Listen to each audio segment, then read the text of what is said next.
No, from Providence, formerly Providence. Roosevelt City, because I think they're going to be talking a lot about a case study, a real life example that they're familiar with from Roosevelt, and both Ryan and Jordan were there Okay. as that all played out. And then we'll go over the agenda when we get those out of the way. Okay, Sarah and Sean. Let me just start by giving an overview, and Lindsay's going to pull up a presentation here. So we wanted to, as you know, Main Street's been a focus for the City Council for several years, and during that time, we've undertaken several plans. So we're going to be talking about the plans that have occurred over the years. Also, we'll be talking about Main Street's, there's a national program that's associated with revitalizing Main Street, and there's a four-step approach to that.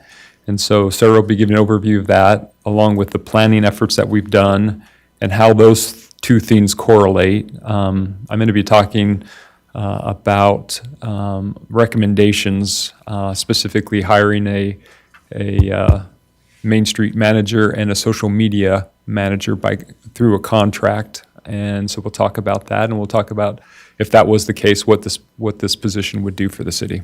So with that, Sarah is going to talk about the first portion of this proposed position.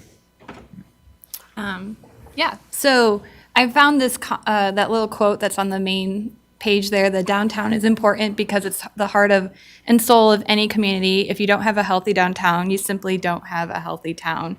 And that, I felt, pretty much kind of summed up this whole presentation, and it is directly from the National Main Street organization. So the first thing I wanted to do is just break down what the Main Street program is. We're not necessarily looking at signing up and joining, but we wanted to kind of formulate how we go about doing things with Main Street around their program, because it's worked really well. So they have four main pillars: the economic vitality, which has a diverse economic base, catalyze smart new investment, and cultivate a strong entrepreneurship ecosystem. They also focus on design, creating an inviting and inclusive atmosphere, celebrate your historic character, and a faster, accessible, people-centered spaces. Does this go somewhere? Do you have to point? Just have to point specific.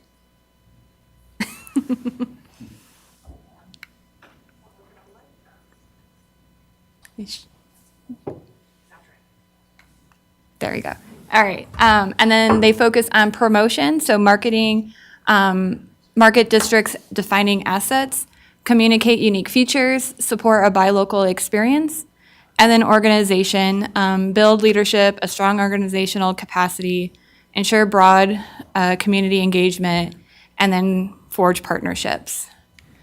And then, so this is just a really brief overview of the plans that the city has done over the last few decades. In 1988, the National Development Council created one for the downtown area. They met with different retailers, property owners, public officials, leaders, business owners, et cetera, and just did a huge overview of what our downtown is, what's the good things, what are the bad things, what are, opportunities, all that kind of stuff. In 2002, the Tremont City General Plan, created by the Planning Commission, they addressed the new goals and changes within the city, that what they would face here in this new century, and Main Street was part of that plan. And then in 2013, you have the plan by ESTAT, where they address, again, Main Street issues, including economic connectivity downtown. And they also worked with your local officials, community leaders, et cetera. And so we're going to use those plans to kind of connect this with your Main Street program. So under economic vitality, The NDC recommendation, important range of goods and services are currently provided in Tremonton. This is a base that can also be built on, they said. And in marketing our district, this core of strong businesses can be an effective selling point for attracting new retailers. In 2002, the goal was made to attract or replace businesses that are declining, with the agribusiness declining. As far as design goes, the NDC did recommend or stated that there are properties that have been in decline, that revitalization does require a comprehensive approach, which includes public improvements like your storefront facades. They also recommended sprucing up and adding just sparkle to our Main Street area. And then in our general plan, they want to attract and encourage shopping, improve and beautify the Main Street appearance, provide public restroom facilities, drinking water fountains, and they also wanted just to maintain a walker-friendly downtown area. And then the SDAT kind of had the same idea, revitalize the commercial district, as well as updating signage and storefront renovations. So then when, under promotion, the 1988 recommendation or thoughts were that Tremonton lacks a downtown attraction like movie theaters, fun restaurants, et cetera, that a lot of towns tend to have. And they did say to evaluate our annual calendar of events and look for new ideas. Keep it popular with your shoppers, and the variety and changes can be good rather than the same old thing. Our general plan, same idea, creating a vibrant mix of business and cultural opportunities in that downtown area, attract those activities, which attract shoppers, which is good for our downtown businesses. And then SDAT had talked about Midland Square being a great potential space for shoppers or activities. And then they did require, say, just encouraging the activity in the public spaces. It's just good for our merchants to have people there. And then organization.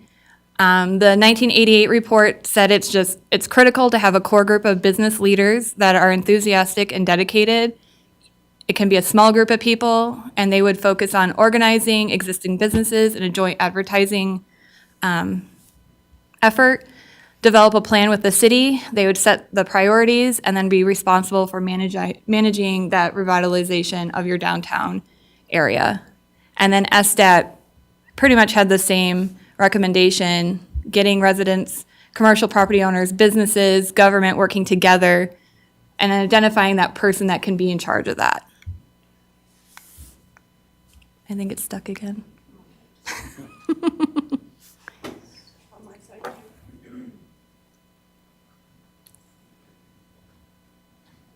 So this is you. Okay. So, Yeah. I was just going to mention, it's been interesting reading the plans from 1988 and reading the SDAT, and a lot of the same issues that were identified in 1988 were identified as still being issues in 2013. We tend to focus over the years on the design aspect of it. As you know, we did, in addition to the SDAT, or after the SDAT, we did a Main Street plan that talked more about specific improvements to the streetscape that we would do. And we've been putting money aside for that purpose. But there's many different things, as we talked about in this four-step approach, the economic vitality, the organization, that are important too. And some of the things that I've seen is that you can focus so much on design and you sort of fix the appearance issue, but you don't really fix the community, the economic, creating a central business district that really is sort of what we're trying to accomplish. So it is important to think more holistically about Main Street as as sort of its own organism, and how to sort of create that in a way that that it accomplishes the end objective, which is a district that thrives and is economically vital and vibrant. So really, one of the things, and we've done quite a few things over the years that I think have put us in a position to maybe move forward with this next step, which is hiring a part-time manager for Main Street, and we would do that through a contract. And so this is a great way for the city to essentially try this position without necessarily being committed to it long term. And specifically, what we could do is, enter into a contract with someone who has the expertise and desire to move Main Street forward. And that contract could be for a year, and at the end of the year, we could evaluate: is it really meeting the needs? Is it accomplishing what we hope to do? So that's sort of the premise. But back in 1988, again, this is what that NDC recommendation, which said a half-time person should be hired as staff to the Merchants Association, coordinate to carry out advertising, promotion, leasing activities. This person could be hired for 6 months to get the program underway. Then it goes on to talk about later in the recommendation to reevaluate it in a year. To implement a successful program, someone must be in charge every day. Downtown managers make the process happen and get results. So in 2013, the SDAT had this really similar recommendation, which was, step one was to get organized. I bolded where it talks about hiring a downtown district manager. Step two, which I think is interesting, we've talked about this before, and we're currently in the process of doing it, which is to do a branding, because I really think that, promotion is a big part of promoting your brand and sort of aligning that brand with some of your physical improvements, whether it be using that brand through wayfinding signage, benches, things like that. They just feel like branding is a really fundamental part of revitalizing our downtown area. And step three, it talks about partnering with public agencies and finding funding. And we have done that, as you know, through the RDA and through taxing entities. Contributing their tax growth for a 17-year period of time to the RDA. It also talks about, I think this is important too, it does talk about, and we've talked about this in the past, and I'd like to bring it up again, is revitalizing the downtown through signage and storefront renovations. And I think we're at a point, honestly, where we're starting to see private investment come into the downtown area, and people are starting to be willing to invest in some of these older buildings and revitalize them. And this adding some incentive or some help, I think would help move that effort forward or accelerate it even a little faster. And I do think we should work with our state representatives to get tax credits for commercial properties in the historic district. So right now, as you know, we have a historic district which does include Main Street and also residential areas. Essentially, the state only offers tax credits for improving residential, not for commercial. And there was some legislation that was ran last legislative session that didn't get all the way through the process before the session ended, which contemplated that. So those who are promoters, and we should be frankly promoters of this, want to take another run at it at the next legislative session. So, talking to our representatives and letting them know how important it is for Tremont City, I think, would help in that effort. Yeah.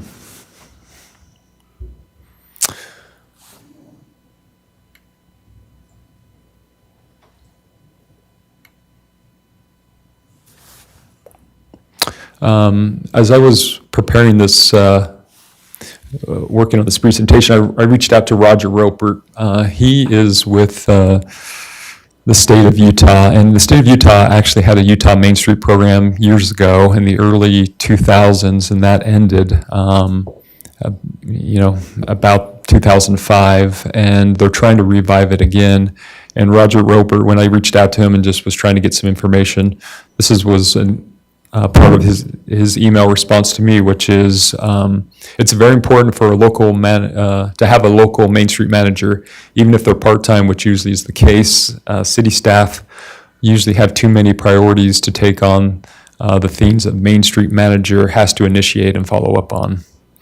So, we've been talking about the Main Street manager, but I wanted to shift and talk about a social media manager.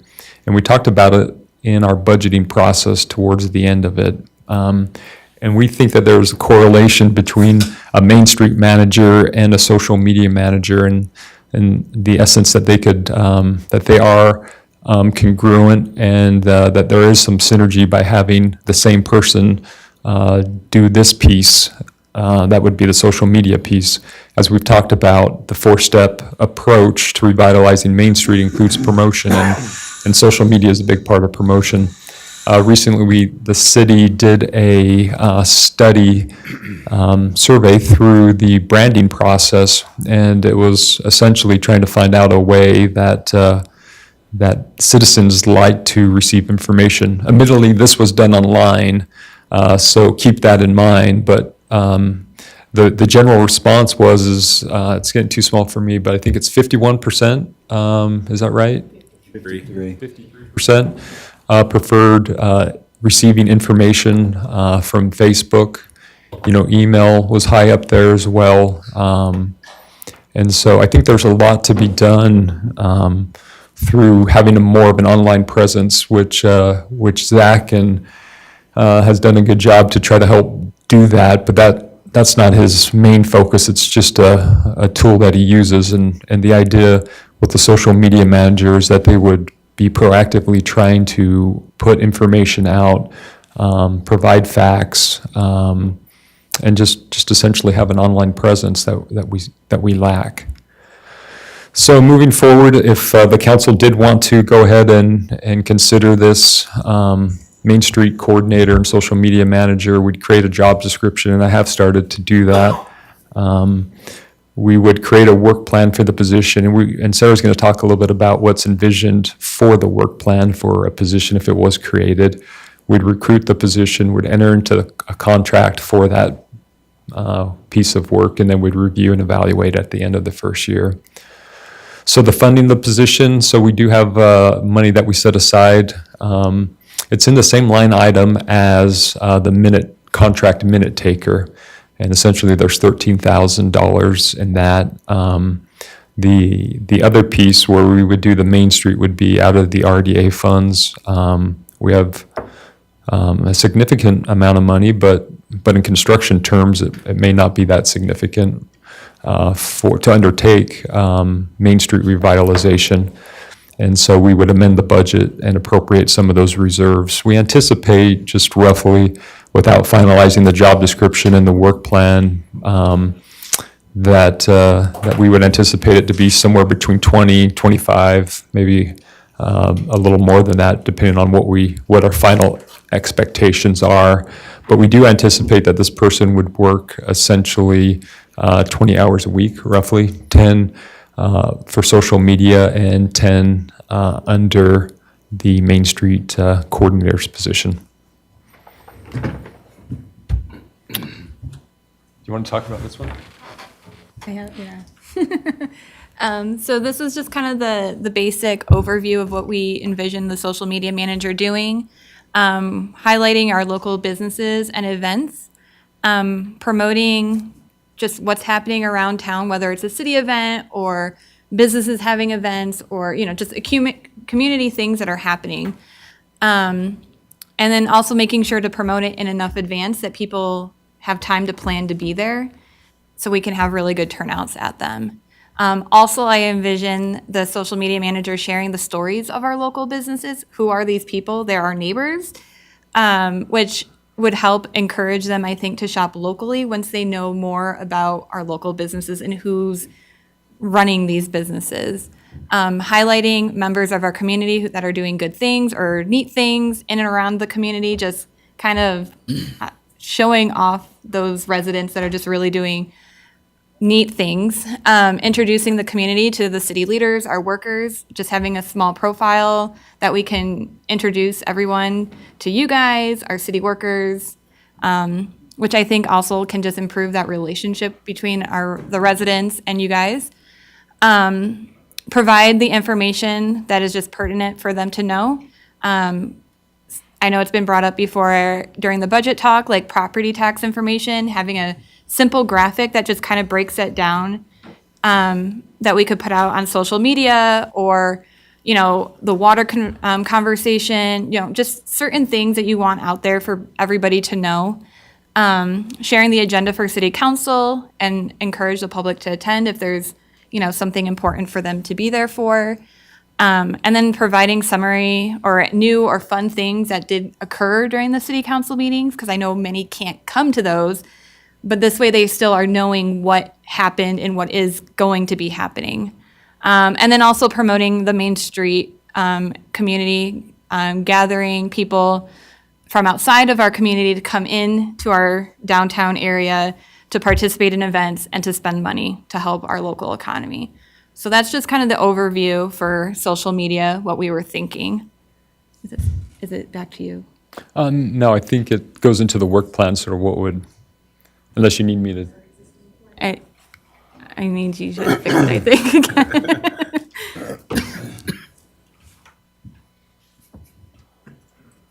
Yeah, so we came up with like a 1 to 2 year idea of the things that we envision getting implemented with this person. So back to those 4 pillars, we kind of broke it down under those categories. So with economic, creating a shop local campaign with some incentives. This is something I saw Riverton did during COVID, and they've kept it. Essentially, they encourage people to shop locally, and then they submit a receipt. Like you have the people submit a receipt proving they shopped locally during a certain period of time. And then there's a drawing, and whoever receipt is pulled, they win a prize. So it just is something to encourage people to spend their dollars here in Tremonton.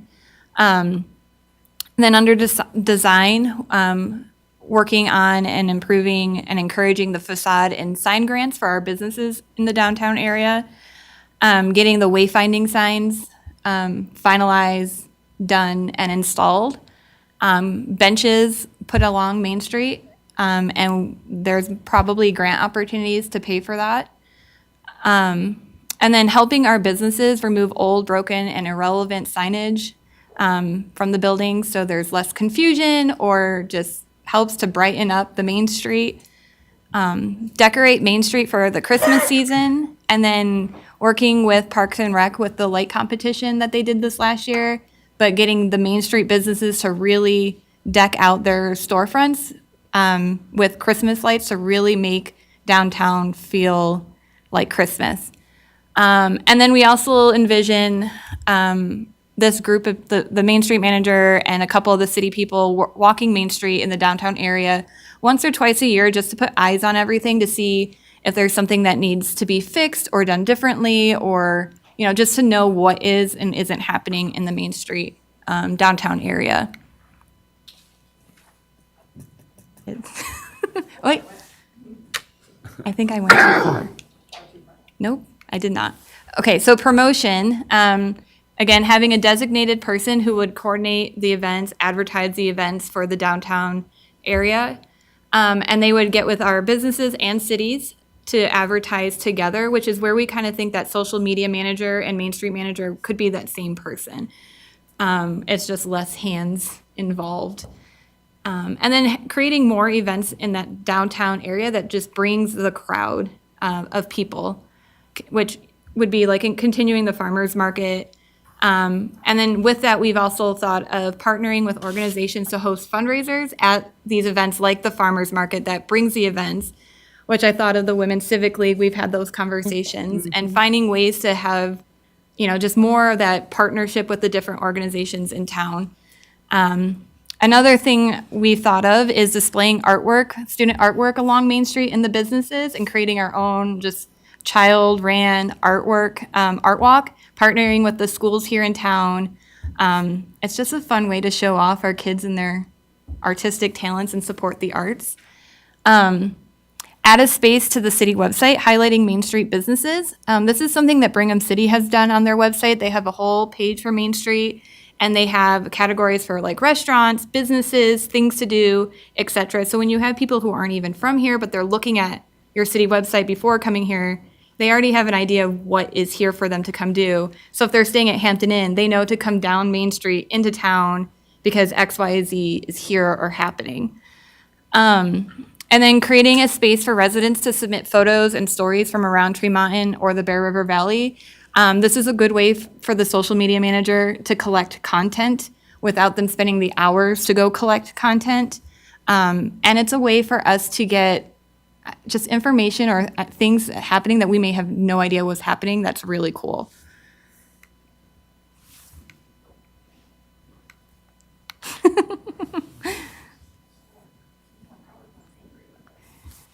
Sarah, can I make a comment there? Yeah.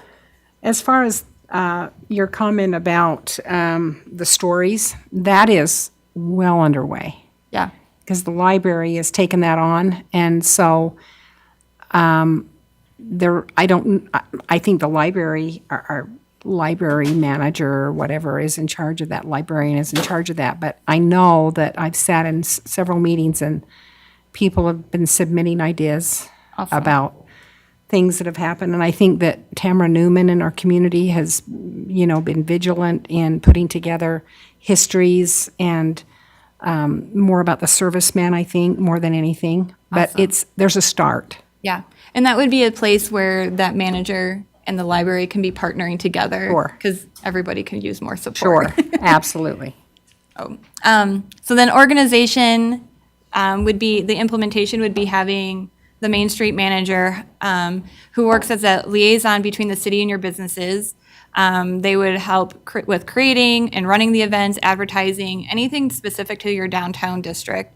And they would also work in partnership with the existing city departments.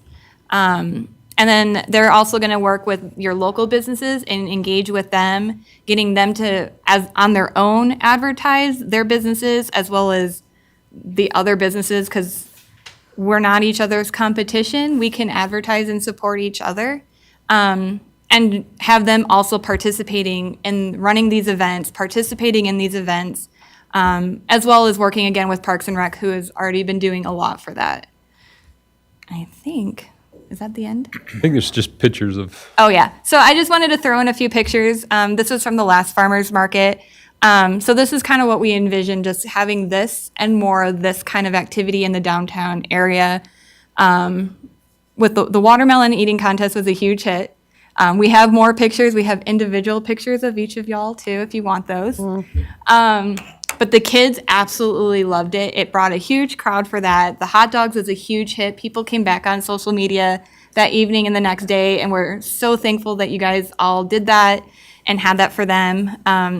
What I really liked about it was that there was no money involved for them. Everybody was fed, regardless of their situation. Nobody left that event hungry, and they had fun. So that's it. Can you go back to your slide on what order you were doing things in? Like, yeah, job description, what was the second one? There you go.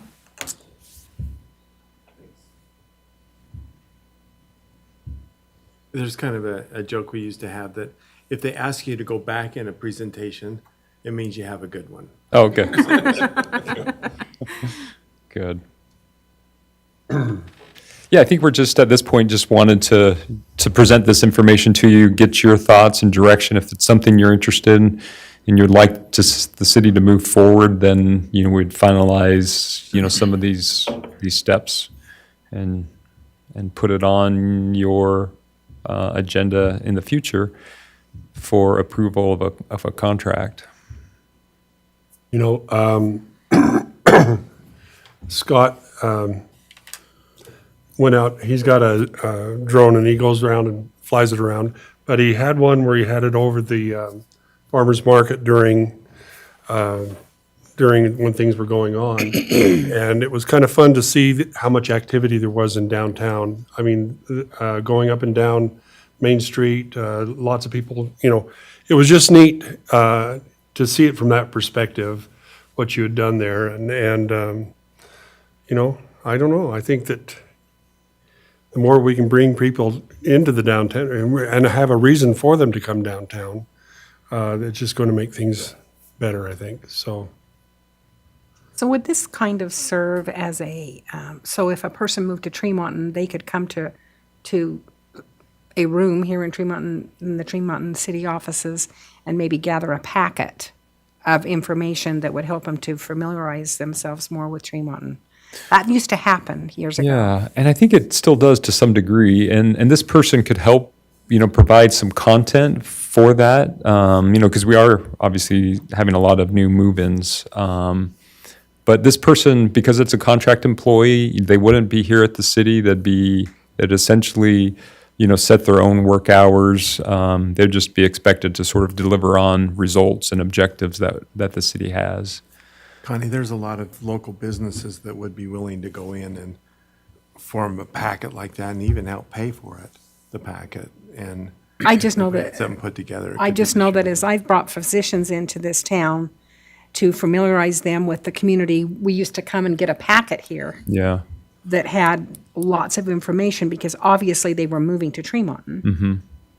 Well, and, I think, rather than getting a physical packet, this would also provide more of an online digital Yeah. packet of information, if you will. And sort of, that's the way that we think more people are consuming information, and we'll continue to, Yeah. sort of trend that way. So I took a couple notes. Can I go over some of my thoughts? Are you guys okay with that? sure. I like your order. I think what we need to do is get a good job description and create a work plan before we move forward, because I think that's important to really see what that job description is and what they need to get done. And so I'd like to see that before we decide if we're going to create the position. Okay. Personally. Yeah. What's the downtown corridor? Where does it, remind me where that goes, from where to where? Well, as it relates to our RDA, that's from essentially 300 East up to just past Crumps. That's sort of what the RDA boundaries are for the Tremont Center.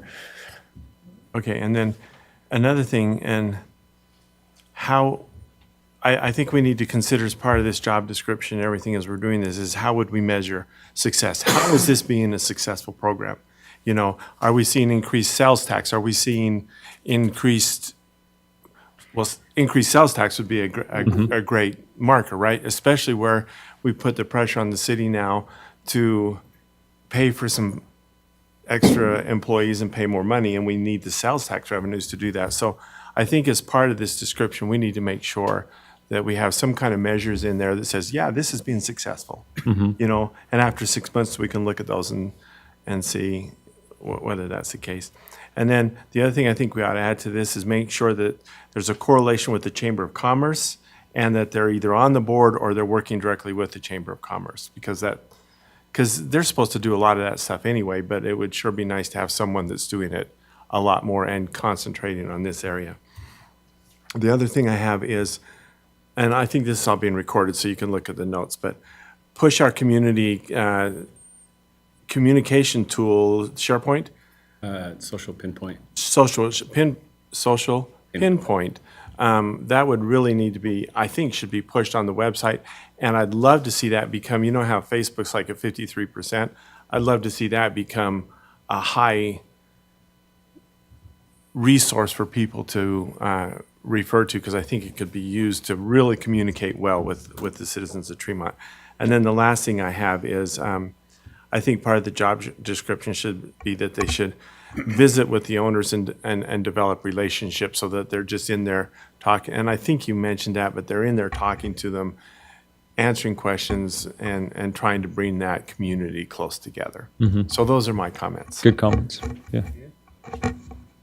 So I will say, on some of your things, so I gave Sean like a 4-page typed up 11 font full of ideas for Main Street, and we just kind of took a few of them for this, but in that is regularly going in person and talking with business owners. What's wrong? What's not wrong? Like, what can we do differently? What can we do better? Having that relationship was definitely part of that position, as well as any of those business owners who are willing to share data.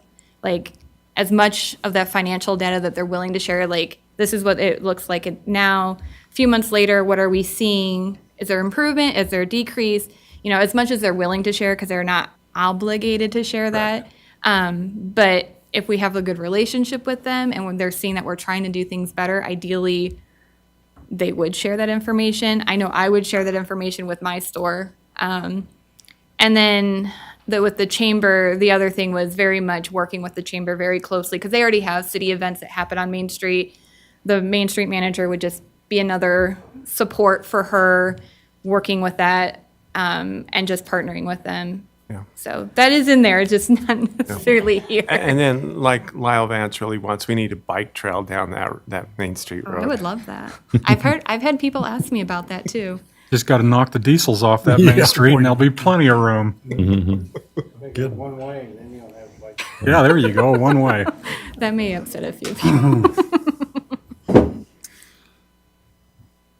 Any other thoughts, Great. comments, Great, council? Great idea. great.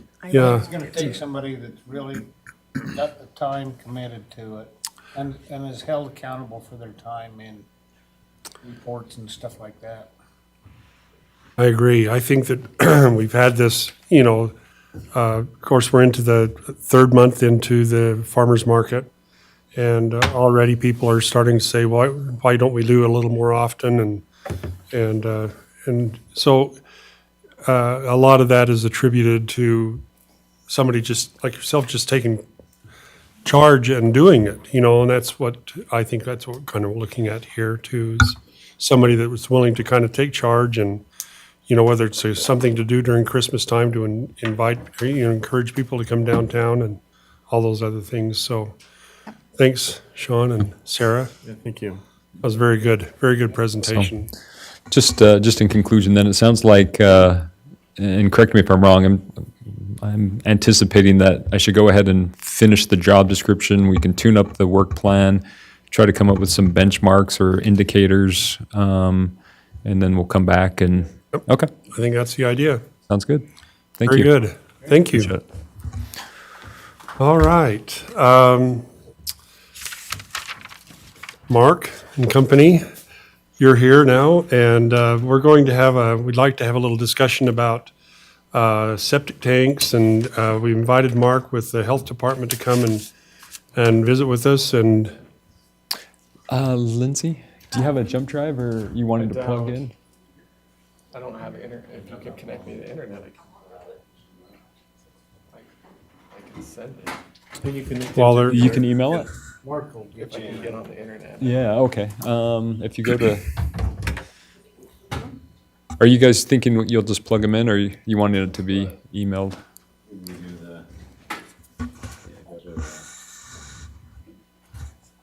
Ordered plenty of pizza, so please, everyone come eat pizza. Yeah. it's really good, by the way. Oh, sorry. You don't want me to send it? No, just do that one and you should be able to share it.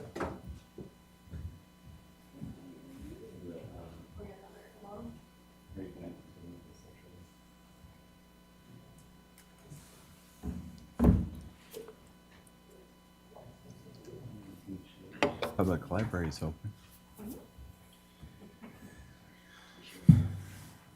It's interesting. Chamber used to do all of that. Yeah. We had, and this is back in the 80s and 90s, the chamber would get together on a monthly basis, and they had a merchant committee. All the merchants would gather one time a week and decide what they were going to do and how they were going to do it. Go eat. Everybody's too busy now to meet. I remember when my mother had the classic shop way back, we're talking way back. But, all the things they had, sidewalk sales, and Yeah. moonlight sales, and They would get They would together as the merchants because they're the ones who are going to be benefiting the most Yeah, by it and decide themselves when to run sales and that kind of stuff. just had a hard time with. I'm thinking, they brought up the fact that, Chamber needs to play a role in it. We can invite these two gentlemen to come sit up here. Merchants need to play a role. Hey, Ron, thanks for, Mark, you good, have to thanks for come. coming. Okay. Appreciate it. Mark, I guess, why don't you introduce introduce everybody? My entourage. Yeah, I travel with an entourage. there you go. Jordan Mathis, I'm the director of the Bear River Health Department. This is Ryan Snow. He's the city manager of Providence, but he and I go a little ways back. He was the city manager of Roosevelt. And we grappled with some of the same things Tremont's trying to grapple with. Unfortunately, we were further downstream than you are at this point. And so we're hopeful that our insight can help you guys avoid some of the stuff that we had to deal with. Mark, you want to introduce yourself? Mark is Mark. Mm-hmm. an environmental health scientist with the health department. And so he's the one that actually is licensed in the state to permit on-site wastewater systems and primarily works over here in Box Elder County. So he's our scientific expert on this and with regards to laws, so he can correct me where I'm wrong. Wanted to give a quick overview. I think most people understand some of the things, but I think we need to start with some, obviously on-site, we call them on-site wastewater systems. Most public just calls them septic systems. There's several different types, different use cases, and we won't get into any of that, a whole lot of that. But I think one of the premises we need to be very clear on is that on-site wastewater systems, they work, and they work well when there's qualifiers to when they work well. When the application type of the system matches the context of the environment of the property. So those things have to come together. And that's the heavy burden that's kind of put on Mark when he permits something under his license, is to try to make the best judgment there. Is this thing going to work? Local health departments are required to assess the context of the environment of a proposed development and permit it with the best application type that will preserve, protect the health, safety, and the environment. So that's what our job is to do that. And in helping you understand that, when we permit this, your facility at the city level is permitted by DEQ. And you have all these things that you need to make sure. When I say your facility, your sewer treatment facility is permitted by DEQ. And they regulate that and make sure that the city is doing what it needs to do to make sure that that facility is doing what it needs to do to protect the public. We do the same thing. We do it on an individual level. Where septic systems have some flaws is the level of oversight after it gets in the ground. We don't regularly go back and make sure that somebody pumped their system, that they didn't plant trees in the wrong place that's going to impact their drain field. And I'll show you a couple pictures that they didn't decide to construct a building or a basketball court on their replacement area. So those are things that we don't go back and check on. So that individual accepted that permit and said, I will make sure that I'm responsible for the operation and maintenance of this thing, right? So does everyone know how a conventional system pretty much works? It takes the effluent from the home, puts it in a tank, and then you may have heard the phrase, the solution to pollution is dilution. That's how a septic system really works. It spreads that across, it treats it in the tank. Correct me where I'm wrong, Mark. Treats it in the tank, sends the effluent out, and then disperses it across that drain field. The drain field then allows the water to go through. That soil acts as a filter before it hits groundwater, and it works. Anything you want to add to it? When it doesn't. The other thing is, obviously, it's important that some of these are on wells. Some homes that we permit are on wells, so we have to make sure that the distance, that we're protecting that well source. So all those things are variables when we, What are those requirements? How far does the well have to be away from the septic tank, or is it just, Yeah, good question. Generally, it's 100 feet or 200 feet, and that depends on the well construction. okay, so this would be another application. This would be more of a community type application. I believe you guys have discussed this as a potential application. But where you have tanks at each home, and then they're all tied into a drain field. There's different ways you can engineer these things. Then you obviously have the community well that's servicing that community as well. And then you have what I call them packed bed media. That's what this is. You're looking at, it has a tank, but because of the quality of the soil, you introduce a different filtration system before it actually hits the natural soil. Did I say anything wrong there?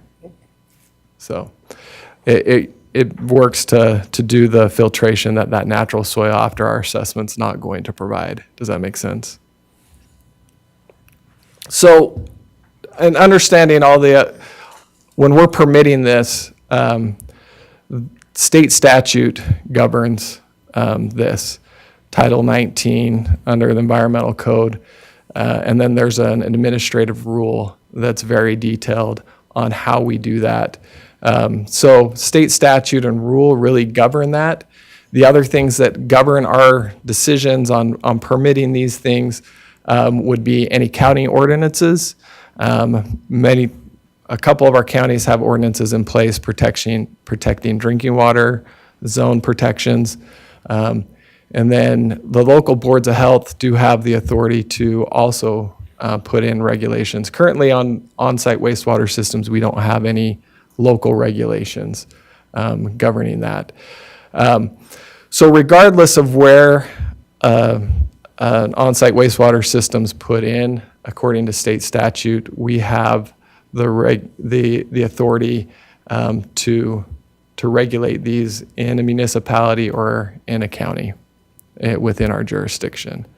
So if there's a spot within Tremont City where sewer currently isn't and they want to develop, they would come to us and say, we need to find out if this is a feasible option for us. So we do work inside municipalities at times. So, all right, I'll go through this real quick but this is the process we go through. We assess the health risk, the environmental risk. We consult obviously with policy. That's the state statute, the rules. We look at the plans, proposed plans. We work with partnerships with the county planning and municipalities where we need to. And then we obviously need to work with both contractors and homeowners on education. But this end piece is really what we're looking at, and this is where I think we have the shared goal from my discussions with you all is how do we sustain it? Is this a sustainable way for us to promote development within our community? Is it going to work long-term? And part of that is what is the enforcement action? How do we make sure that things are being enforced the way that they need to? And then evaluating and say, did this work? Does our current policy and practice, is it working? Are we seeing issues with it? And where do we need to make changes? So that's really, in an essence, the public health model and how it applies. The reason that even though we permit these systems, and I say that they work and they do work, my default as a public health professional is trying to get people connected to sewer. And the reason being is because you take out the number of variables that allow for failure to occur. and for potential issues around health and safety. And some of those variables are soil type. So Tremont has heavy clays that influence soil. So that is a concern in this area. And that means that they need more drain field, which means you have to have a bigger lot.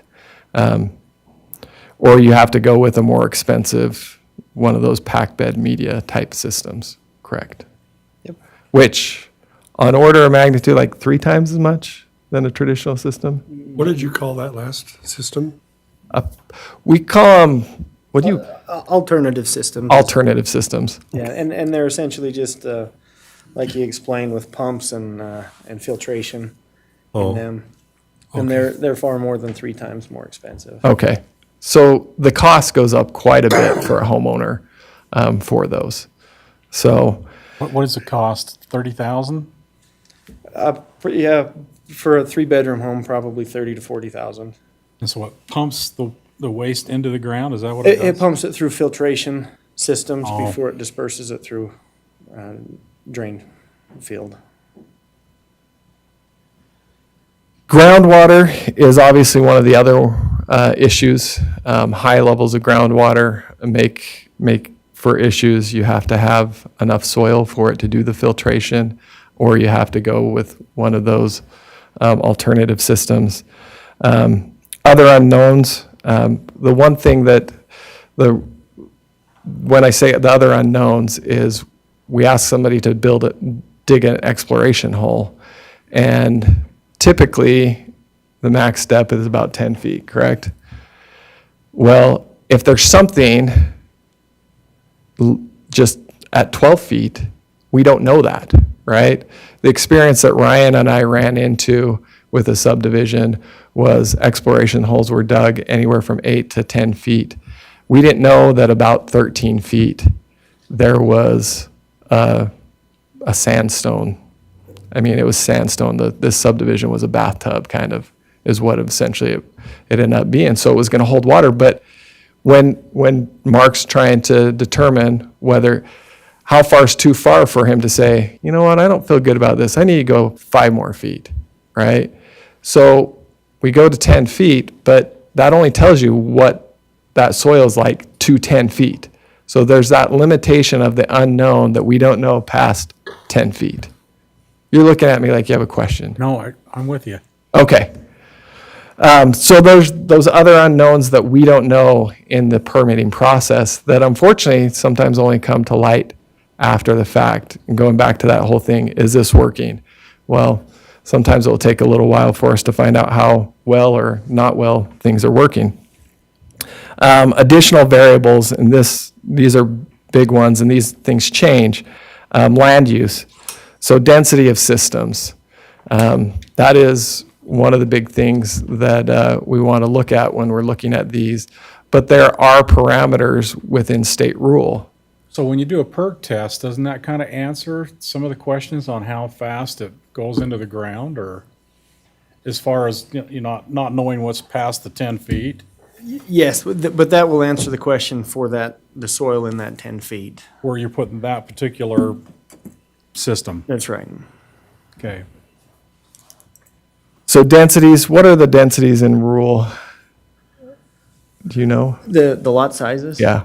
A half-acre lot up through acre and a half lot. Again, a lot depends on water supply and soil type.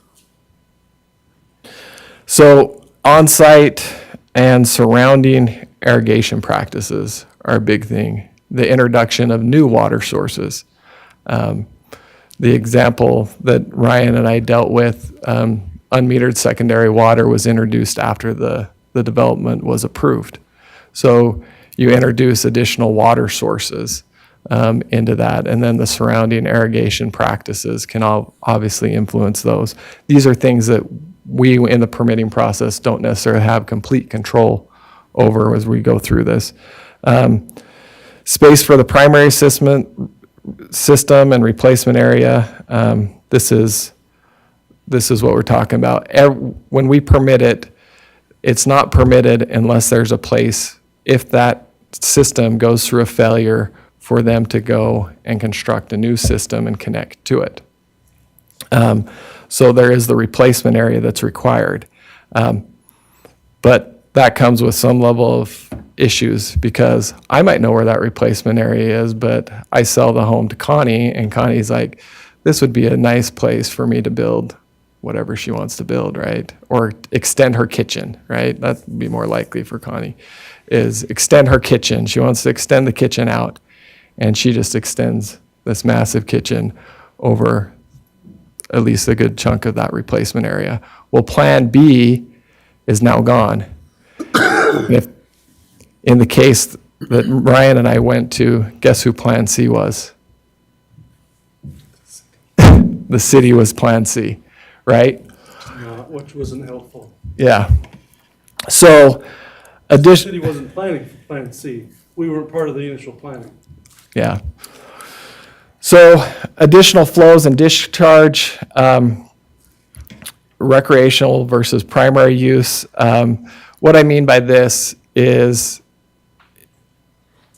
you could, if I build an addition onto that house, have I readjusted the engineering? Say that I even have it not on my on my replacement area, but I'm going to extend that house. Well, I just added 3 more bedrooms to it. I just went up rather than out. I just added 3 more bedrooms. Well, that was engineered for the existing bedrooms. And then you have an issue because now you have more individuals in that home. The use. A lot of times we used to get people would say, listen, I'm just using this for a recreational property. This is a recreational property. Why do I have to have this large of a system? I'm only here 3 months out of the year. Well, we have to, looking at that sustainability, we have to plan for any use case, right? So if you sell that property, how are you guaranteeing that it's going to be used recreationally and it's not going to be inhabited? So we have to plan for those things. So additional flows can obviously impact it based off of the use.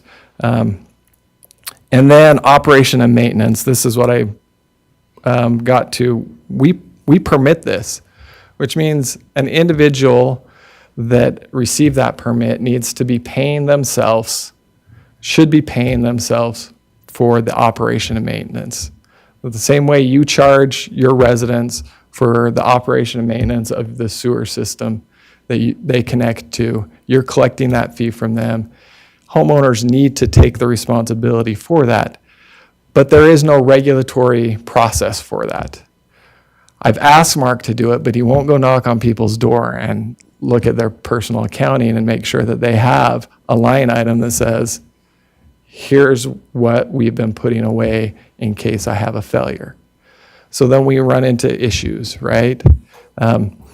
So assurance of proper treatment and disbursement is also an issue. And so one of the reasons that we are big proponents of trying to get individuals to connect to municipal or district type systems is because it takes all the variables out of it. We have greater levels of assurance when a municipality takes on that responsibility than when we have, 5,000 individuals within a county taking on that responsibility and making sure that those systems are working and running properly. I don't know what the one in the grass is, but Mark took me on a little tour, and this isn't far from here, but you can see those 2 outbuildings right there. They're on 2 different pieces of property. And we're pretty sure that at least a portion, if not all, of both those outbuildings are probably on replacement area. But nobody consulted with the health department and said, where's the replacement area, right? So there's regulatory gaps that happen.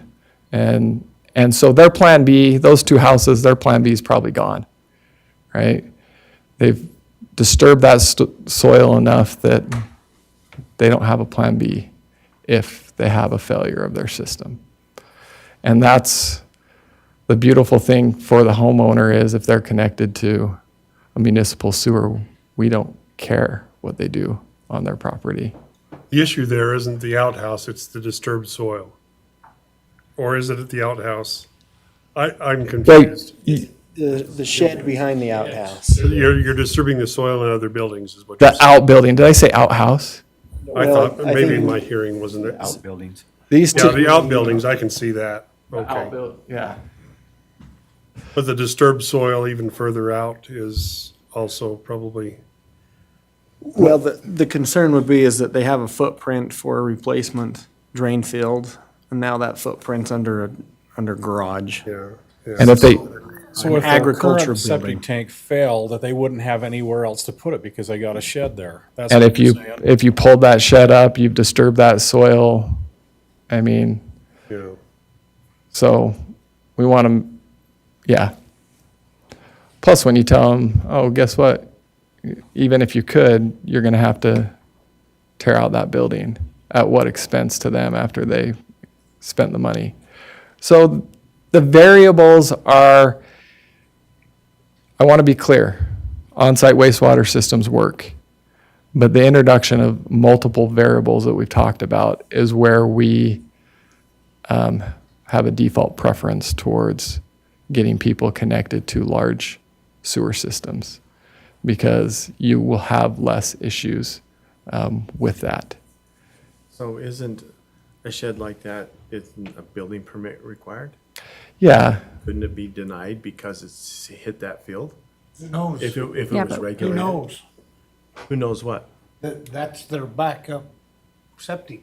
Well, I mean, yeah. So you're getting to my next point. okay, There needs to be greater coordination, even on areas that we have.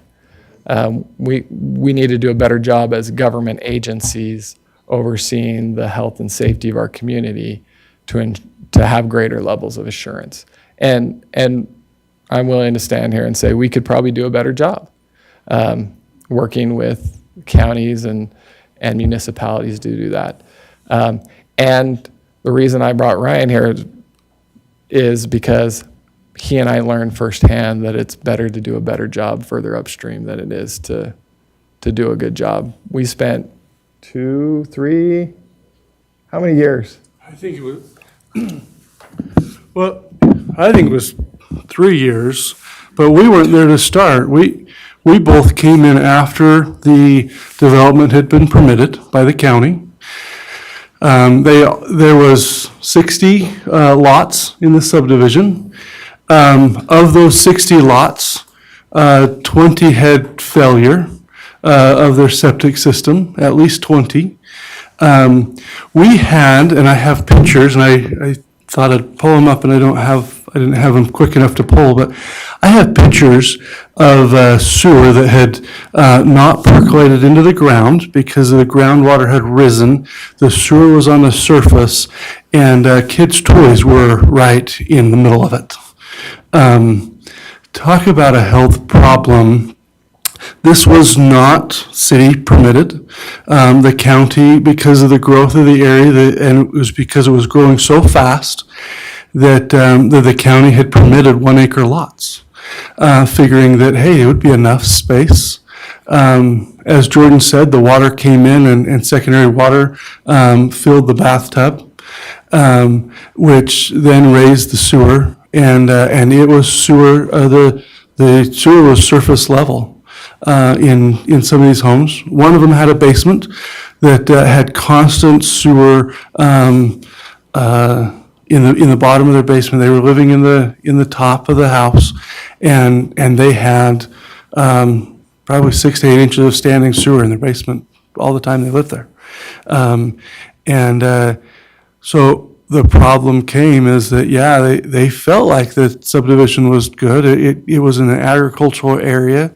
It was in an area of heavy growth, and 1 acre lots seemed to be sufficient. But at that point, we got dragged in. Neither one of us were there when it was permitted. Both of us came in afterward. I never worked for the county. but was personally sued as the city manager. And all of the council and mayor were sued as well by these residents, by these county residents. They weren't even city residents. And imagine that they were suing for hundreds of millions of dollars to try to pay for all of their houses. And the blame they said was, well, we're going to blame the city because you provided us water.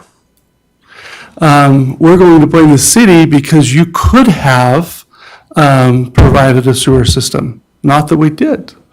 So we learned a lot of lessons coming in after, and having a area that really was a mess. Ultimately, it cost, for these 60 lots, it cost us $5.5 million to construct a sewer system. I think we were a mile and a half, almost 2 miles, outside of the city limits. We ran a sewer system. We put in a drain field. We put in a curb and gutter, and wrapped the sewer system with a burrito wrap and the secondary system in order to create a land drain that was developed for 100 acres. So we developed a land drain to drain 100 acres, and came to the city to be able to solve a problem because the county had no sewer system. It had no way to solve a problem.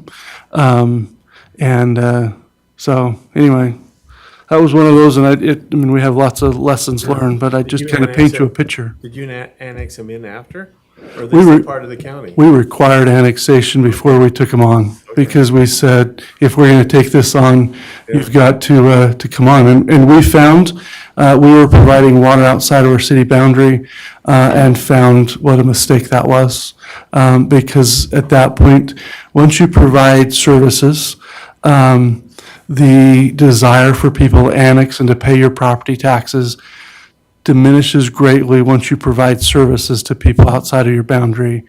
And then we became nearly landlocked by ourselves. We nearly cut our own throat because we had expanded water service and not required annexation. It was one of the largest problems that we had ever had. So anyway, I don't know whether that helps Was the that the city conversation. of Richfield? That was the city of Roosevelt. Oh, Roosevelt. Eastern Utah, not by Vernal, so, Oh, yeah, that's what I meant, Roosevelt. yep, but that's, okay. yep. That's all right. But you're not the first one to confuse them, it's okay. If you hadn't offered those services, and then they would have had the septic tank problems, then it wouldn't have been the city's problems. Is that what you're saying? Well, no, I'm not.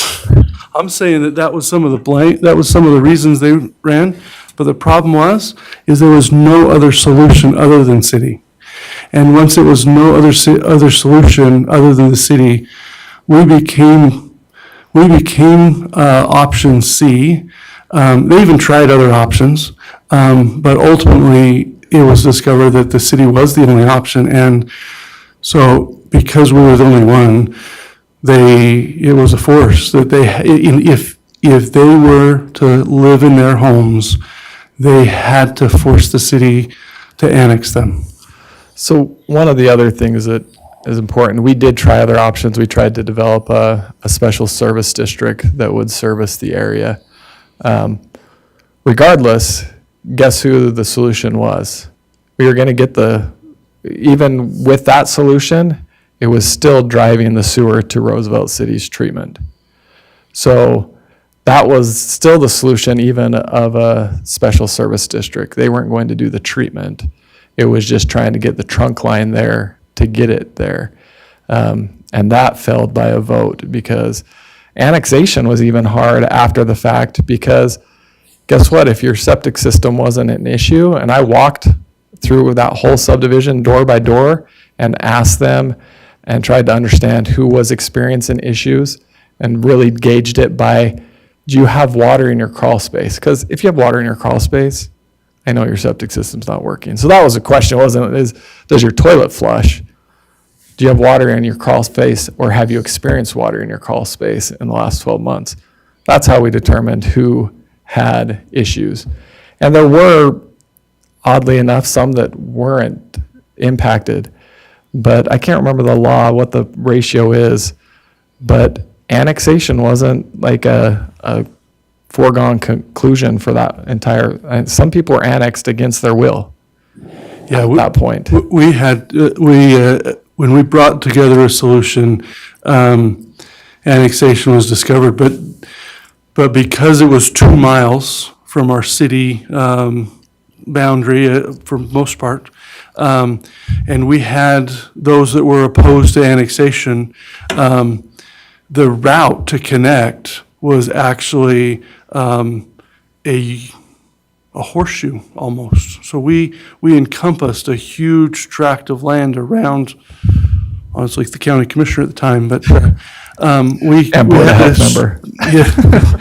We had to annex all the way around as a horseshoe, and actually it almost looks like a horseshoe. If you pulled it up, you'd almost see that we have it looks like a horseshoe and maybe a little fish hook.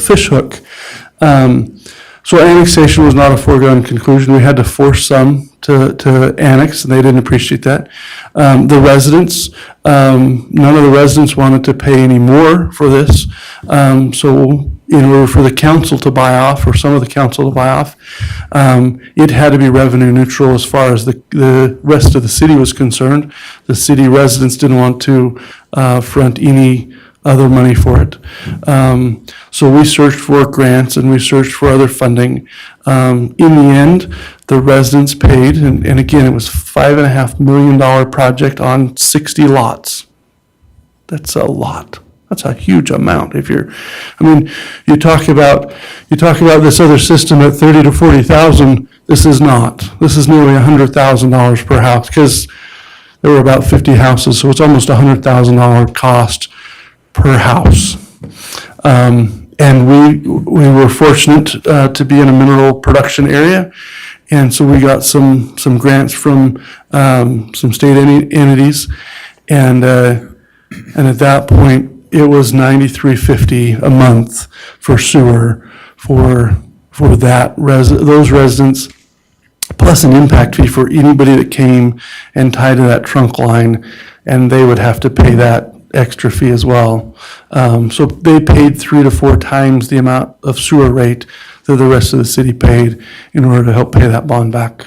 Okay, so, taking your case study, which is great, if we were to have new lots and we didn't have sewer going to them, and we didn't anticipate that, and we thought, well, we could do a septic tank system for now. If we work together with the health department and we work together with all entities, could we create a safe way of making those systems for now until we have sewer available? And, to me, it seems that a building permit, they need to come in, and if the plat's in there and we can see where that area is, if they go to expand or do anything that's beyond the capability of that system, the building permit's denied. That's a simplification, but. So I think the answer is, yeah, I think there is. I think the things to think about are what do you do in advance? So going back to our case study, the things that really people were opposed to were obviously $90 a month, but the connection fee, right, and the annexation. So if you're looking long-term, then you say, yeah, guess what? Sewer's going to be here. We need you to pay as part of development, you're going to pay your connection fee now. It's a bad deal for the city, personally, because your connection fee may go up between now and when that sewer goes by, but then you're not going to have the backlash when it's 2 owners later and somebody's surprised by the fact that all of a sudden they have to pay the bill to connect, right? So getting that money in advance, plus I've never run a city before, but you're getting money in advance to hopefully put aside to work towards extending that infrastructure towards them. And I don't know all the laws governing that, so that's. Yeah, and let me kind of interject, because I did reach out to the Ombudsman's office and had a visit, and they essentially told me that you can't charge an impact fee when there is no impact. So if someone creates a septic tank and you permit and authorize a septic tank, they're not connecting to the city's wastewater treatment, there is no impact, you can't charge an impact fee. So the idea of maybe doing it in advance doesn't correlate well with the impact fee restrictions. Another item to consider is if you have a future one, making sure that they're building so that they can connect out of the front. So we had an issue that most septic system and fields were in the backyard, and we converted and had to convert a lot of those to come out the front of the house to the street. And if you're in the building process, you'll want to make sure that that's available depending on where your sewer system will eventually come into. If it's a group system, then that might be different, but you'll want to know where that future connection is. So, taking a step back, the trees from a forest type thing, we've got subdivisions all the way around us that are being built in the county. So septic tanks are coming in around us all over the place. I mean, one's right on our border, adjacent to our city line, and there's like, how many houses that came in down there? 25, 30? Yeah, I would think so. And they're all septic tanks. The developer came into us first, and we couldn't afford, we have to pump the sewer up to our, from where they were at, and it was too costly for us. And so the developer sat there and decided, do I let them annex us in, or do I just go with the county and go with septic tanks? Well, he wants to develop it and make money that quick. Well, they're adjacent to us. And you've scared the heck out of me with this conversation because. I hope I have. Huh? I hope I have. Well, we're Because going to at be that point, liable no matter what happens. Yeah. Well, now, wait a minute. So I'm clear back on you providing water to them outside of your city boundaries. it was a red herring, that they could have got water out of a well, but they would have built anyway. The red herring was that there was water there, but a complete red herring in the end. So by you providing that water, that puts you on the hook. They listed that in the lawsuit, but there was a number of things listed in the lawsuit. That's what I asked before, is because you offered services, water, that's why they could make the city do it. But you're saying the city is going to be required to fix their problem if there's I'm not saying legally required, because I'm not. Justin, what do you think? I think, and I don't want to misinterpret. Right, what I'm just- saying, but I think that's what they use as their foundation for suing members of the city council. I'm assuming ultimately the city council and the city manager were absolved of liability there, but it took some legal wrangling to be able to do that. There's nothing that we could do to prohibit somebody from suing Correct. members of the city. What we can then do, though, is defend the city or individual members and get that lawsuit dismissed. But I think, and again, Ryan, I don't mean to put words in your mouth. Nope, I think it's fair. But I think what he's saying is that was one of the things that these residents, they attached, their legal complaint attached to water was being provided. Ultimately, that didn't make their lawsuit successful. Their lawsuit was likely dismissed at some point. But even a dismissed lawsuit costs the city and people on the city council, maybe not financial, but it's, I'm sure it's emotionally taxing to be sued. I would say yes. It was emotionally taxing, as a new city manager, to be listed on a lawsuit by those in your father's ward. And So bypass, being personally sued and that type of, how do we solve the problem? How do we fix this so it doesn't happen? And I would say, to that point, you may look and say it's too costly now, but keep in mind, you may be option C, and at some point, you may be the only option. And so those people that are, and I use that loosely.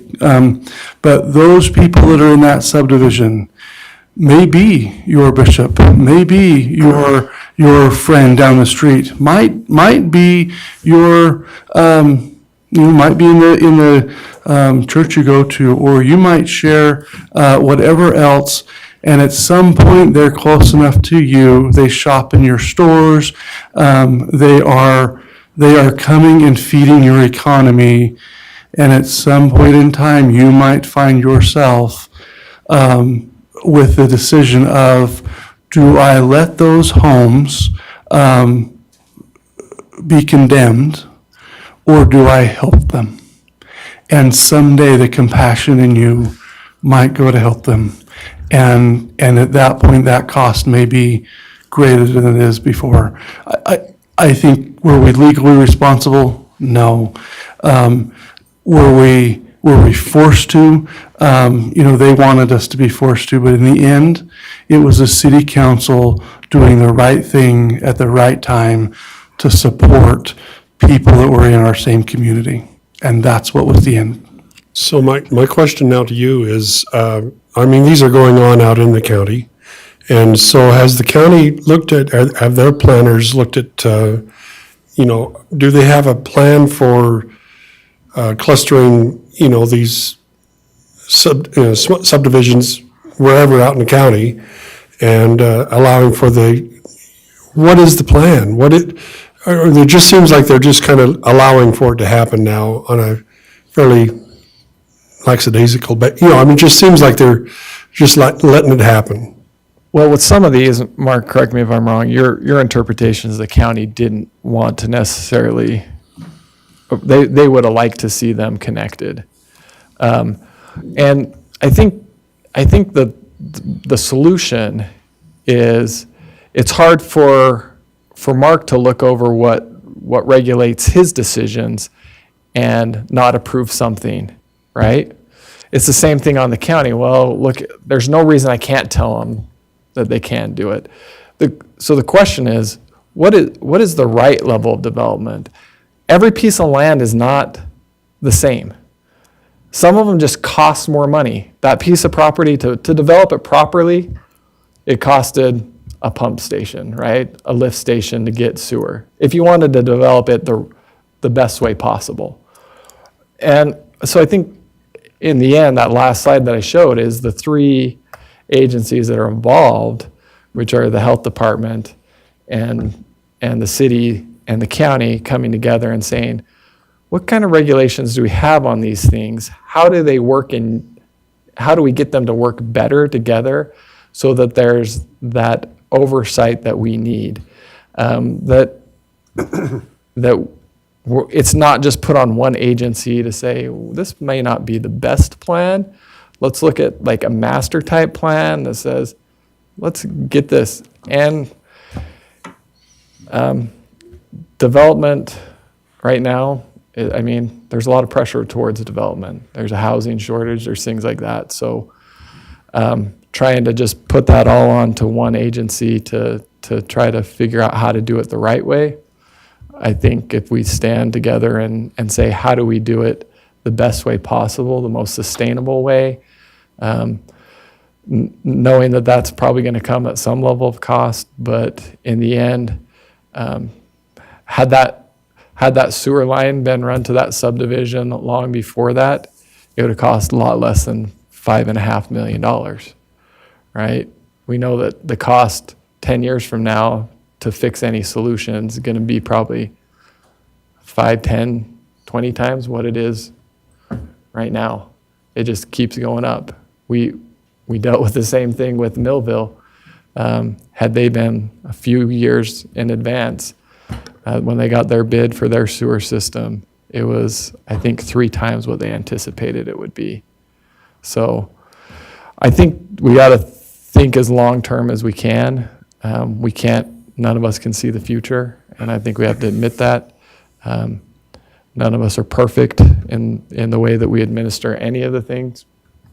So I think the only resolve at this point, listening to what you guys have shared with us, is a meeting with the county and us and the Bear River Health Department to help them try to realize that there's got to be some type of more study put into, I mean, you know, out in Roosevelt, you know, the county thought 1 acre was perfect. You know, the ground could be different everywhere. The county's got to understand, they just can't fork out those building permits like they are.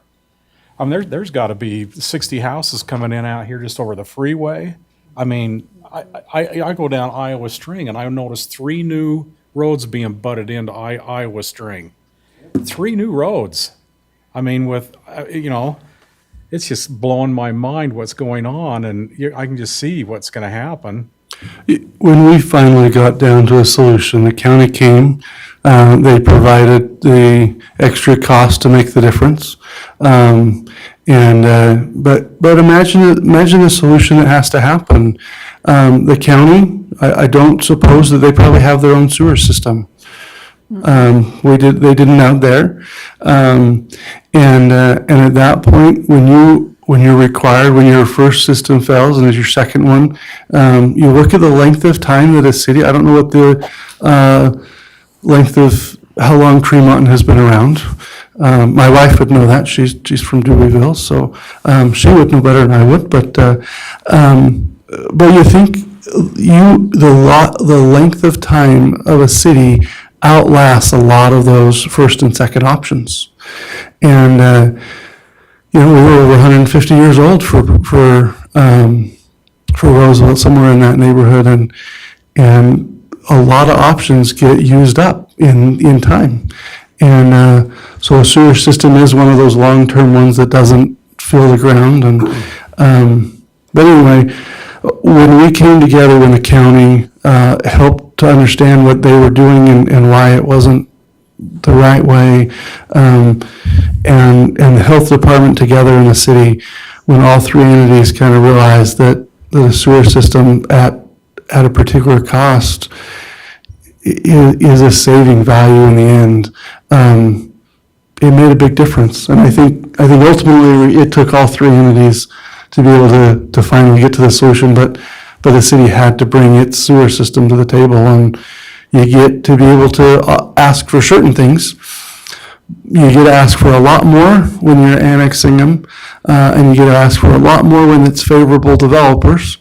You get to ask a lot less when it's 50 homeowners and their value of their house is dropped by $100,000 to $200,000, and they're broke and they're underwater, and you can't ask a lot from them. But when you get developers putting it in, they're anxious and they're ready. There's a time and place that there's more opportunity to ask for more contribution. So anyway, I hope that's helpful. And the state law supports it. I mean, that's the whole exaction law, is when they have a land use application before you is the time you can exact essentially those improvements to provide services after the fact.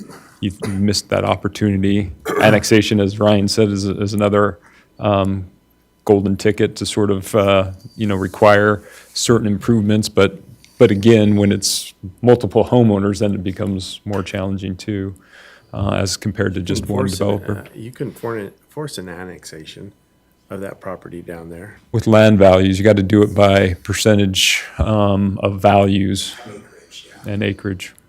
So it's not a foregone conclusion. It's hard after the fact. I mean, because that's the battle, is it's cheaper to do it outside the city than in the city. And so they're just going to build outside the city. If the county, and As long as the county's allowing for that Right. to happen. yeah, and we talked. I had an opportunity to visit with Jordan and Mark ahead of the meeting, Paul, and I think Lyle was there as well. And one of the things that Jordan touched upon is potentially having an ordinance that the health department could consider. And again, I think it would be in conjunction with the county, or even the county independent of the health district, or health department could do the same thing. But sounds like So there is precedence. We passed a regulation through our Board of Health because of this issue. And there's other county health departments that have done a similar thing where you take a lot or a subdivision. So if it's a single lot, our regulation said it's 300 feet. If it's 300 feet to a sewer, then you have to connect. We won't even go through the process of looking at feasibility. We opted, I think it's Weber Morgan that's applies the 300 multiplied by the number of lots. We opted to drop ours in half and say it's 150 feet for the number of lots. And that has forced some to connect. That means if they want to develop that land, but that's at also the discretion of the sewer provider. So if it was a sewer district or a municipality, and they said, no, that's going to require us to put a pump on there. We don't want that operation and maintenance to pump that sewer into our system. They could tell us no, and then we say based off of that decision, we will look at feasibility. So there are levers that can be pulled at the health board level to write regulations to look at that and say, how do we help at least encourage connection when connection makes sense, that we're not going to consider Well, development. taking that idea, you know, and it clearly is not in the part of our county yet, but let's just take those 25 lots. What you're saying is somewhere maybe between 150 and 300 feet per lot. So if we take 25 lots times 200 feet, say that's almost a mile. Yeah, They've got to be outside of that mile in order, if they were adjacent to the city, then that would have Yeah. probably come into play, yeah. that ordinance or that rule, or, you know. That's the way it's meant to work, yeah. And so there's ways that we can do it, and I know it would it'd go through a similar process like your ordinances do, go through a public hearing where people could come and give their input on it. Honestly, when we did it, there was so much negative news about this particular subdivision that nobody came to the hearing, and the board passed it, and we moved on and said, and it came in handy a few times. There's always efforts to figure out how to work around policies, but that's where coming together and being a little bit more united on that, and looking at our current policies and saying how can we support those, and then evaluating how they're working together towards supporting good development is what we need to work towards. So.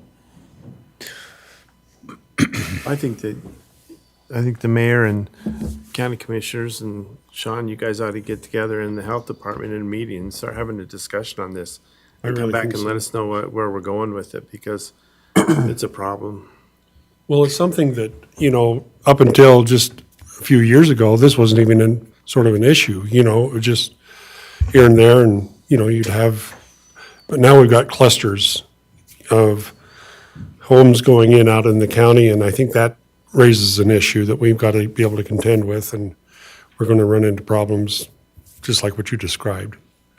So, Yeah, that picture Mark took me, I don't know where that's at. I know it's at, but I don't know what it's called. And maybe we shouldn't, but we had frontage lots, right, that were permitted. And now this whole new subdivision's going behind those frontage lots. And that's looking at the density. Yeah, we permit all those frontage lots, not really that big of a concern because you have a vacant field or a farm field behind there.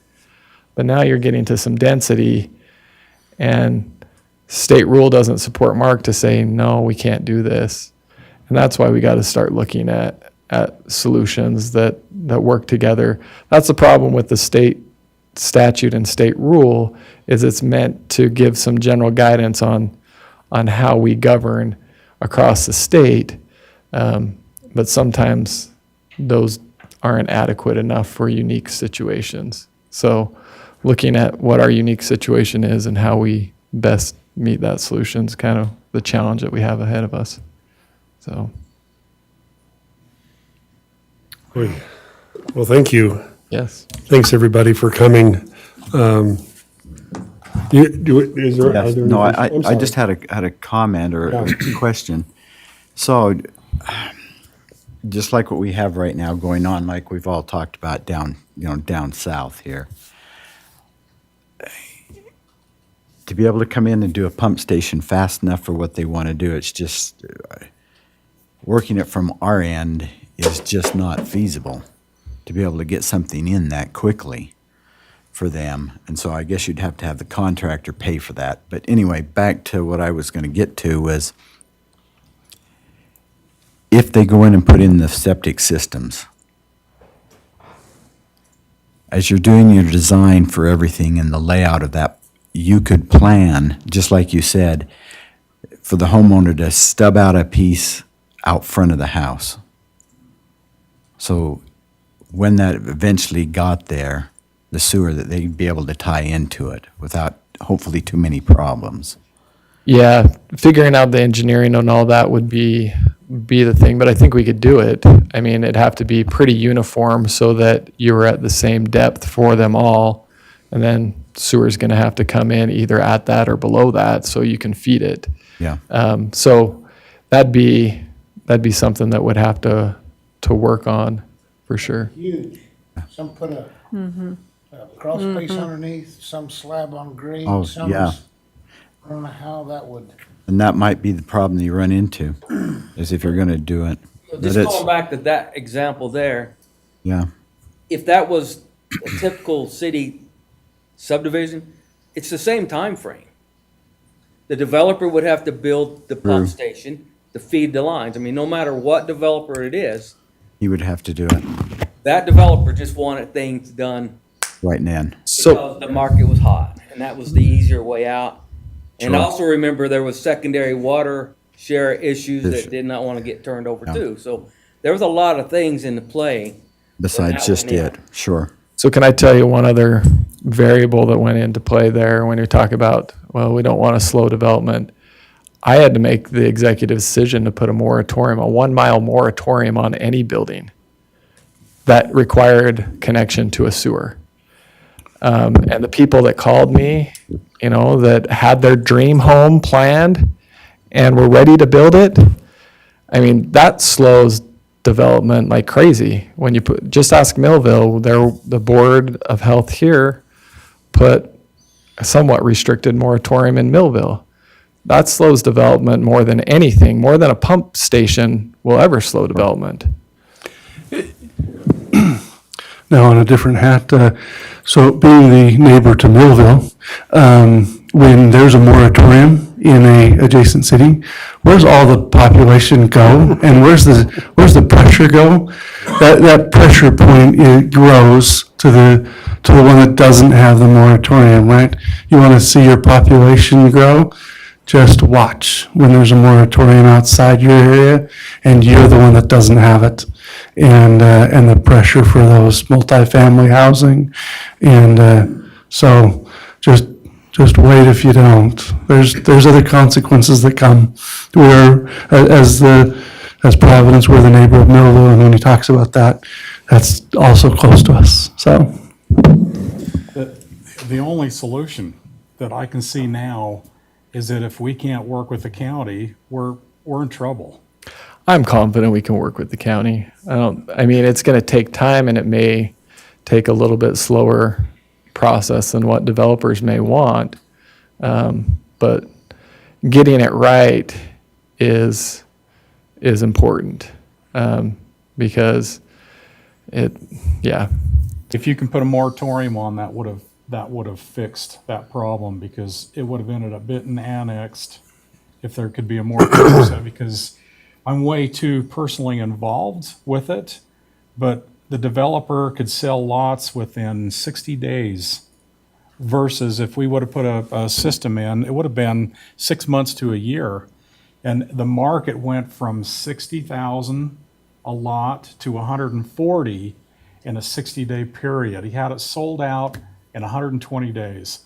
So if he hadn't went with the county and went with, who knows what would have happened to the market if it would have kept going up or down. I mean, the developer, he's not there to worry about septic issues. He's there to make money. That's what they do. our developer has the developer of the subdivision we had has no reputation left, and has and has been ruined in a lot of ways. That developer may not get away. I mean, he might benefit today, but the wrong decision, that his name's going to be on that development, and there will be problems someday for him. He may not have to solve it like you will, but he'll have problems. He was the only one that didn't make it out of the lawsuit, though, too. Yeah, he didn't make it out. So, moratoriums work when there's imminent health risk. That's when they're applied. And I can't throw a moratorium because I think this is a bad development.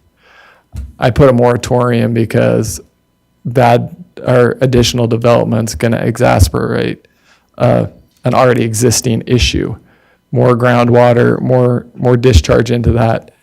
And so So that's a tool that's like surgery, right? That's not something you want to, that's the last straw, but I mean, I never want to do it again. I'll tell you that. It's like amputation and not surgery. so making the rule that, you know, if you're within so many feet of a current existing sewer system, you know, if you draw the line somewhere and the county agrees with us, that only makes sense. I mean, in my whole life, I mean, you want people to cluster in a city, you know, and if we just let it happen all over the county, it's going to be nuts out there. So- And that's what's going on because they see that we're too hard to work with and too slow, and the county just lets them fly. So, One of the things we worked with, and we worked with the county to have our annexation policy plan boundary. And so that when we came, we would have joint effort when something was developed with inside of our annexation policy plan, where our future boundary of the city would be. And I think you've probably worked on that at some point. But we would do that, and we asked for agreements from their development that when it was inside that boundary, that we were notified or that we were help and participate. And sometimes we would do the building inspection. that's a great idea. So anyway, I don't know where your boundary is, but you evaluate it, you draw it, and then you have a hard boundary and say, county, this is really where we're going. We'll take care of this.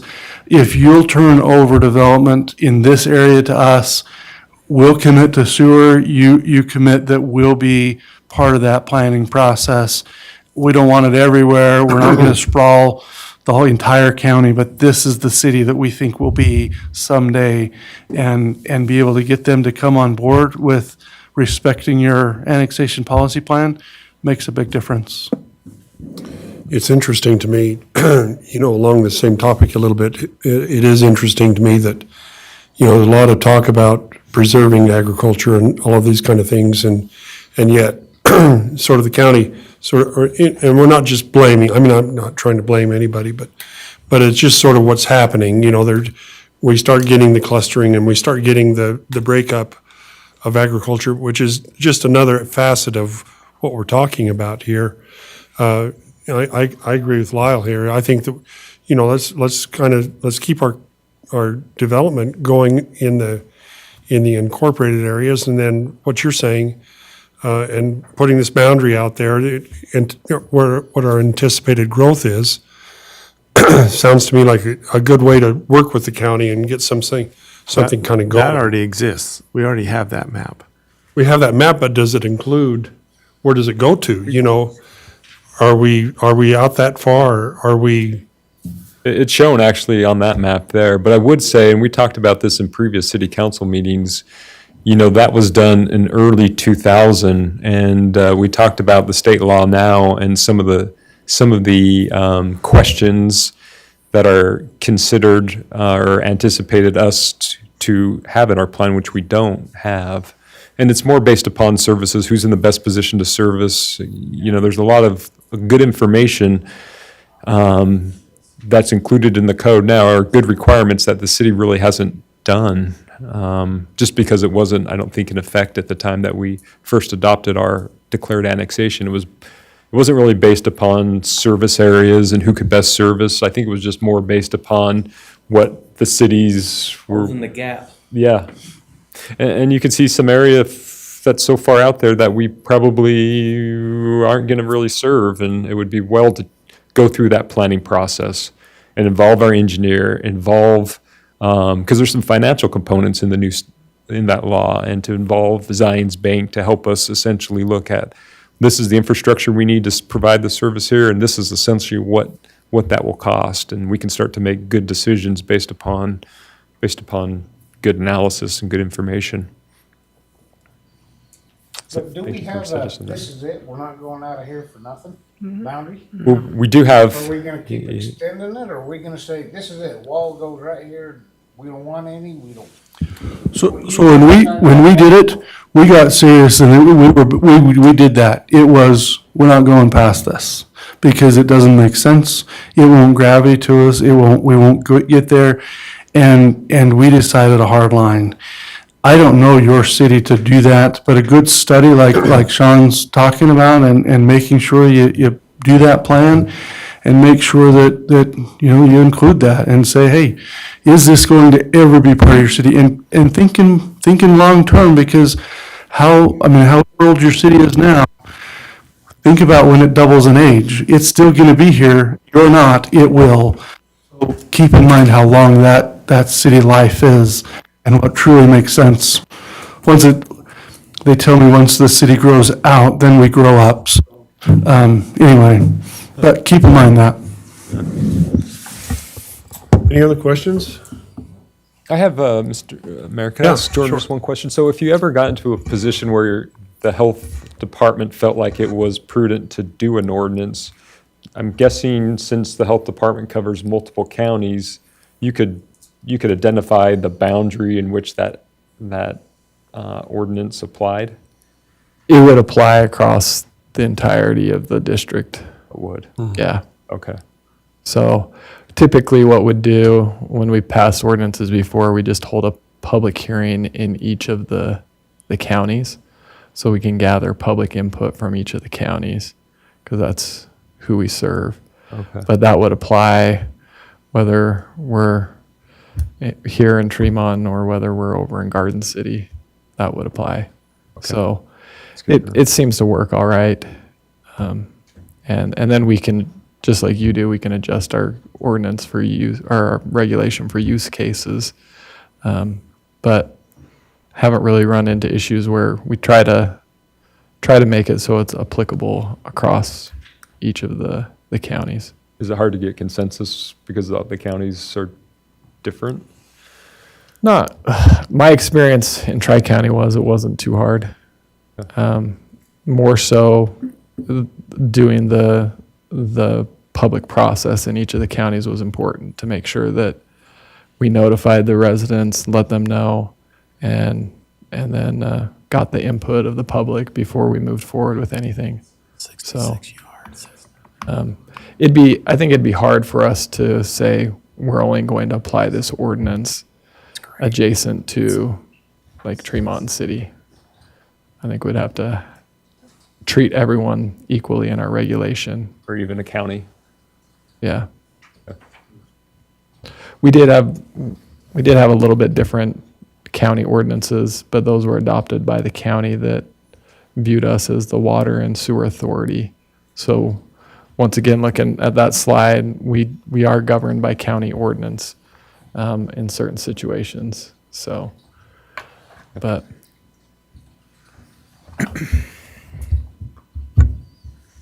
Well, thank you. Thank you. Thank you for coming and thank you for your information. Well, let's see. Oh, we're just about, why don't we take 5 minutes and, So you and get a hold of me, or do you want me to set something up with the county? Yeah, if you could set something, that'd be tremendous. I think where Jeff leads, because we talked a lot about issues like That's this. Scott. you got it. In our Board of I think Health it'd be meeting. really important. He knows some of the pressure for density of wastewater. Oh, yeah, I can too. So I think, and he's on their planning, planning commission. See that or planning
And come on. Get started here.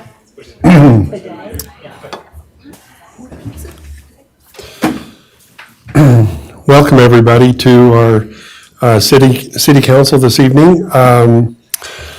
Holy cats. Got so involved with all of the other stuff I never thought about. I'll give the opening prayer. Connie, can you give us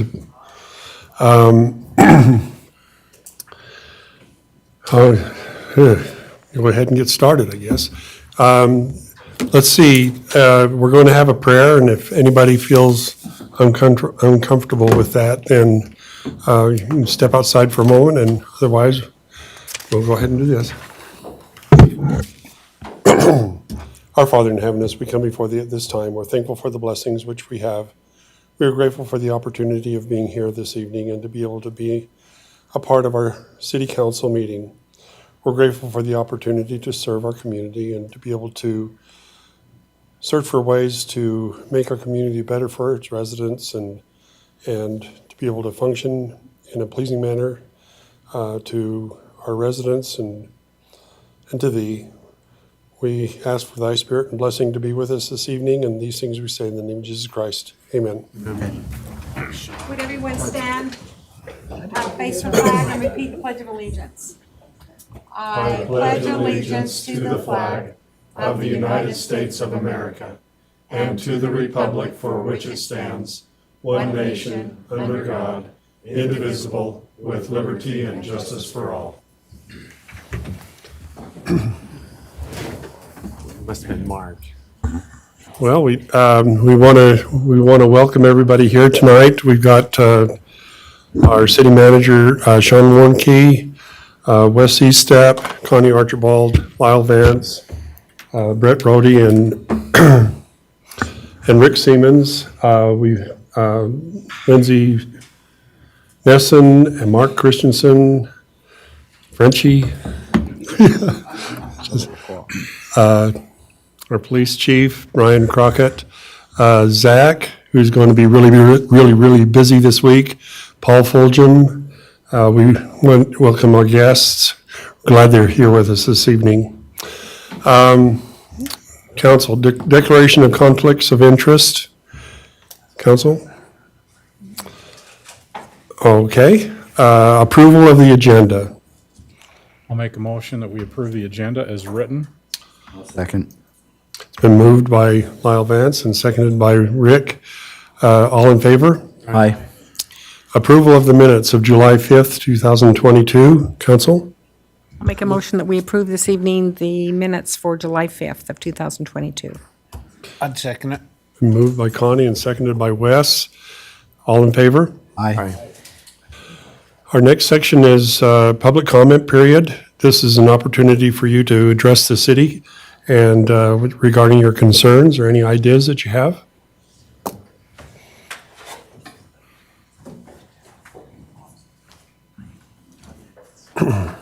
Good evening. My name is Jeff Hote, a resident here. Couple comments. One I should have given last meeting, but first of all, thank you for not increasing the property tax. The inflation has had an impact on our household and many others, and so we were hopeful that y'all wouldn't increase taxes on top of that too. So thank you. Also, compliments on the presentations that just took place. Two excellent presentations on vital projects and topics, and some excellent conversation and discussion on the way ahead with some of that. So I was really glad to hear that. So kudos on that. On the marketing item in particular, and you labeled that as a social media coordinator, good presentation and some stuff going on there, but more a curiosity that can answer or not. My curiosity is, okay, I see different ways to communicate with the public, and according to a survey, what I don't know, since I used to run a lot of national and state surveys, is whether it's a valid and reliable survey. Who was the sample? How was it selected? Was it a random selection? Was it a biased selection? What age groups does it include? So for baby boomers, myself included, Facebook's not the way to go. I don't watch Facebook other than watching my grandkids' pictures get posted by my children. That's it. So I don't know. And if it was a valid survey and goes with proper standard deviations and all the proper statistical terms, great. If not, I would just ask that you consider a broader range of constituents and the different modes of communication that you might use with it. Really glad to hear about measures of effectiveness. What are we trying to accomplish, having goals and looking at it later on for some post-measurement. So good conversations. Kudos. Thank you. Thanks, Jeff. Anybody else?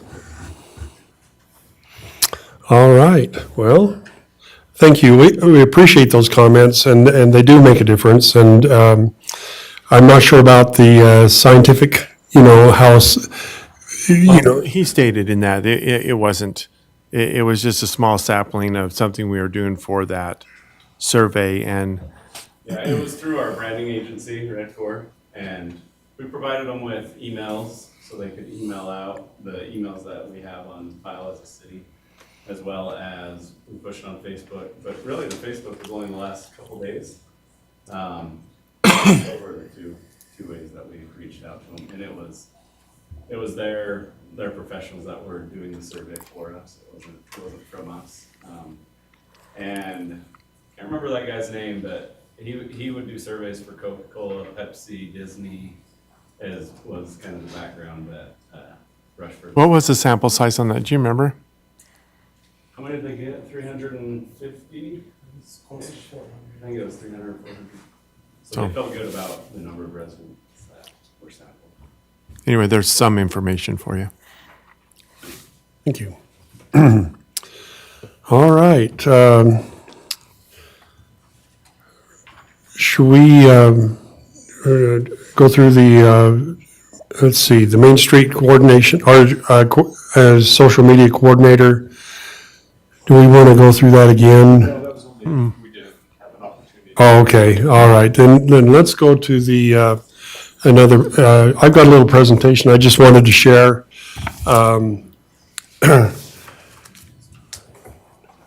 We're well into the secondary water here and that kind of thing. What I thought is maybe we could, okay, you got it up. I wanted to pass this out, Brett. And then this is Paul's information that he provides. You can go into our website under our city services, part of it, and go down to utilities and be able to see kind of where this information that I'm gathering right here is posted. And Paul does a really good job of every week posting this so we can keep up to date on where we're at. What I wanted to do is I just wanted to show you that, maybe I can just kind of explain real briefly here.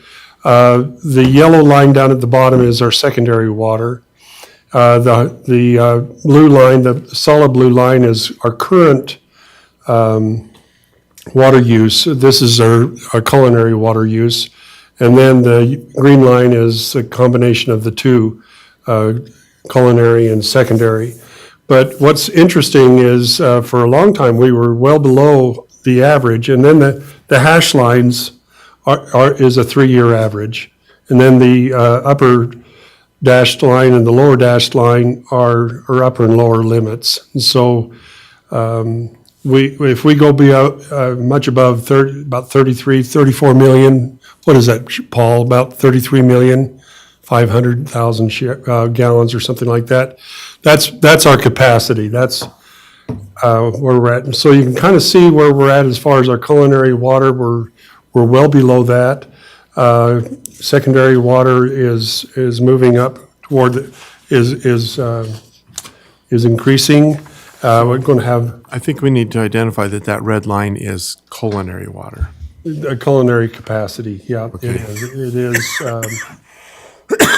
Yeah, it says that right there, base water and then culinary water capacity. So your blue line is the current culinary, Right. and then the green line is the combined total culinary and secondary. Basically saying if we didn't have secondary, we'd be in trouble. Yeah, and I'll have That's Lindsay the pull whole up, point. That's the whole point. I'll have her pull up that spreadsheet that I send you monthly, and then you'll walk back across and you'll see where we were in 2018 on the culinary versus where we are today. So my point is that this was a very, very good move by the city council to instigate the secondary water system in our city. And then what I wanted Paul to do is I wanted to kind of give us an update on where we're at as far as Service Area 5 and the Matheson Service Area.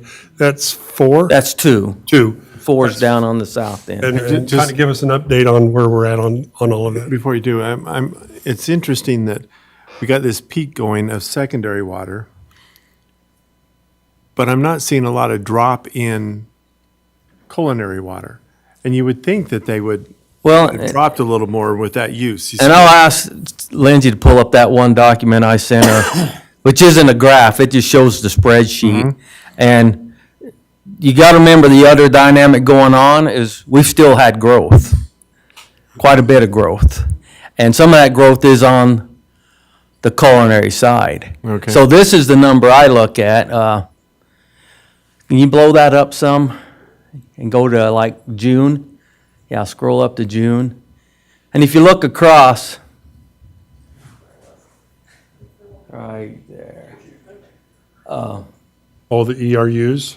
Well, if you go across to all the way to like, look at last week there where that 27 million gallons, that's how much we used last week in the culinary. All right, and then look next to it, that's the secondary. We used 7 million gallons. Well, you look the year before, we used 27 million gallons, but on secondary, we used 5.3. So what I'm getting at is that, yeah, that hasn't dipped as much. I mean, we still, if you look, we have 652 customers currently on there. Yet, we still have the potential of, because we started sending out that base rate to those that haven't hooked on, and they're on that new culinary rate. So I suspect more and more. So we have like 1,100 that are on that base rate. So I have another 500 people that need to hook on. And what's going to drive them to hook on is the cost of their spending on culinary water. The water's to their yard. They just have to hook it up and disconnect from the culinary. So if you look across, scan across there, Lindsay, all the way to 2018. I mean, pull your page back. And on July, the second week in July in 2018, we used 28.9 million. So our usage has gone down, and the culinary usage has gone up, but that seesaw factor is new growth. We still are growing and people's on there, but that number is going to continue to go down, just like Mayor Lyle showed in that graph. That secondary, that blue line will go up this time of year every year, but the green line is going to start outdoing that. Yeah, because that's to combine, because the secondary is going to be going up Even more steeper than what that culinary is. The other interesting thing is if we look at gallons per ERU, we're staying pretty steady with that. Yeah. You know, in fact, we're even going down a little Going bit. down, yeah. Yeah. In the water world, these next 2 weeks are usually our peak demand time.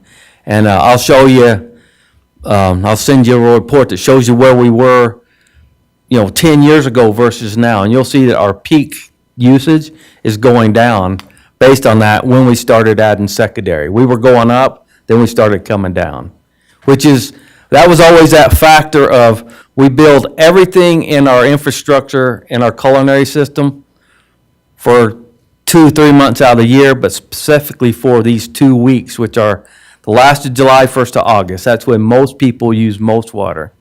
I think come 1st of August, because they've used so much trying to keep their lawn green, they get a shock factor, and they think, well, it's not worth me keeping my lawn. Or, they cut back the water on the garden or whatever the factor, but we always start to drop in August, even though the heat isn't necessarily down, the water use goes down. So, but anyway, where are we at on secondary? I mean, you all know we're behind schedule because there's all kinds of issues to play there, but right now, 3rd East will be repaved here probably within the next week. It's passed all their tests. RUPS put it in, got all the services in, and they had to do the pressure test, and then they'll get it paved. They have moved over to finish the services up in Holmgren Estates, and then once they're through with that, they'll start paving that once it's passed the test. And then they'll move back over to finish up around the library, put all the services in there. And so Service Area 5 will be complete. As far as pumping goes, we're waiting on Rocky Mountain Power to get our power and transformers to us. Golden Spike Electric's got most of the power wired in, ready to go. We're just waiting for them to come. They have to put a pole by T&M manufacturer, and the conduit and everything's under the road and over to their transformer pad. They just have to get it over there. And so we're on, once again, on Rocky Mountain's time frame as far as that pump station and also the south pump station. RUPS have moved down to the south. They have a little pipe we had to put in to tie the new infrastructure into that existing first phase of that subdivision. So they're working on that now. When do you think any of them will be going this year? They'll be, both of them will be going this year. Because, I mean, barring that they shut the water off the end of August, we'll have water going the last couple months of the year. Okay. So, and then he mentioned the Matheson, that's Service Area 2, and that was already going. So once they got that all hooked in around Alice C. Harris School, those streets there, and the big Matheson apartment complex, once it passed the test, we were able to turn that on live, and they got it all patched up and ready to go, so. But no, we should be, Rocky Mountain Power get power, we should be pumping in August. Oh. Hopefully it won't, I mean, supposedly transformers are there, it's just getting them on their work schedule to get the work done. So, Very good. questions? Yeah. Naturally, the red dotted line for culinary water capacity would go up if we increase, only if we have increased storage. Or another source? Source. Source, not storage. Not storage, no. You know, we have 5.5 million gallons of storage. Storage helps us in those peak times, so we've got a pot of water sitting there. But if we increase the source, then that will help That would help. higher. Yeah. Correct? That would give us more capacity to get water, because that's about, that 35 million gallons a week is about our capacity. 5 million, a little over 5 million gallons a day. Now I'm going to ask a question that I know I'm curious about, and I'm sure several people are concerned about right now. How full are our tanks right now? Okay, right now, I mean, you probably remember years, I'm telling you. We're sitting good. Our main tanks are over 50% full. So like this morning, or this afternoon when I checked, we were at 10.5 feet. The full is 16 feet, so more than a half. Our west tanks, because we can pump up to them, our west tanks generally run most of the time full. We pump water from the Conservancy District. During the normal times of the year, it'll gravity, but during high demand, we have to pump it to make sure. And we are using, we contract to buy 150 acre feet of water. Currently, as at the end of June, we had used 16 acre feet of water.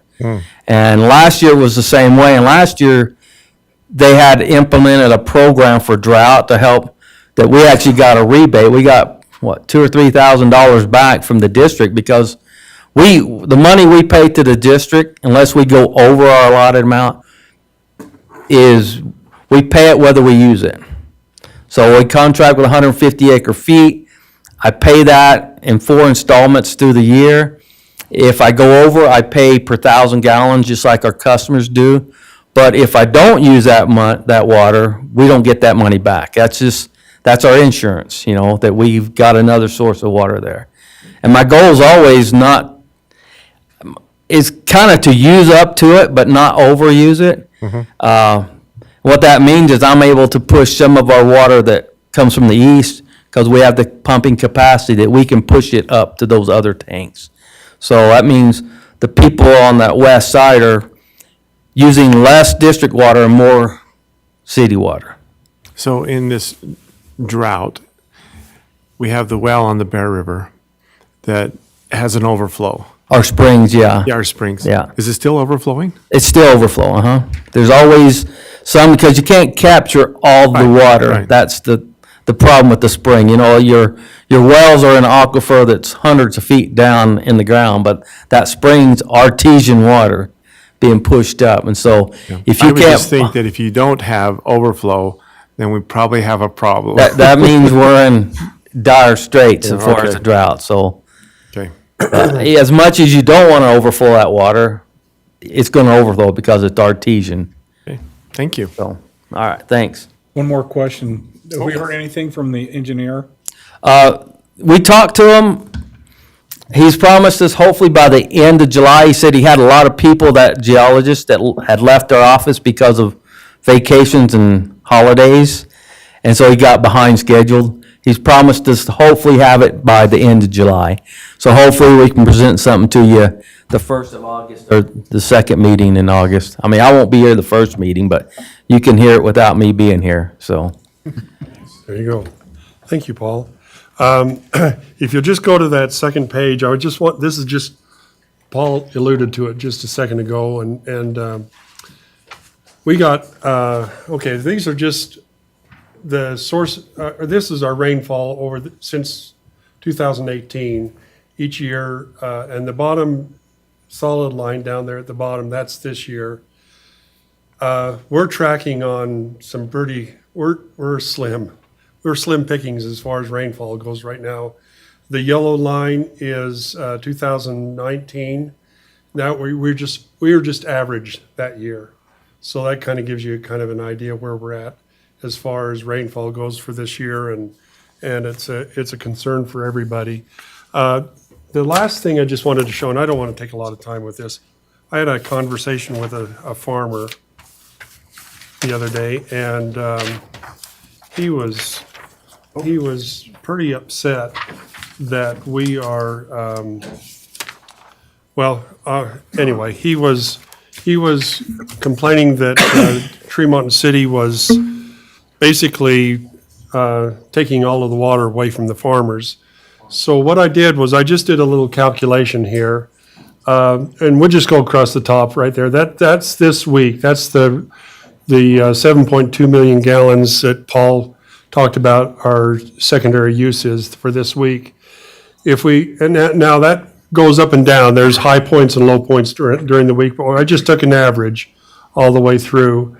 So the average per day is a little over 1 million gallons. We break it down to average per hour. Anyway, you can go across there down to average per second.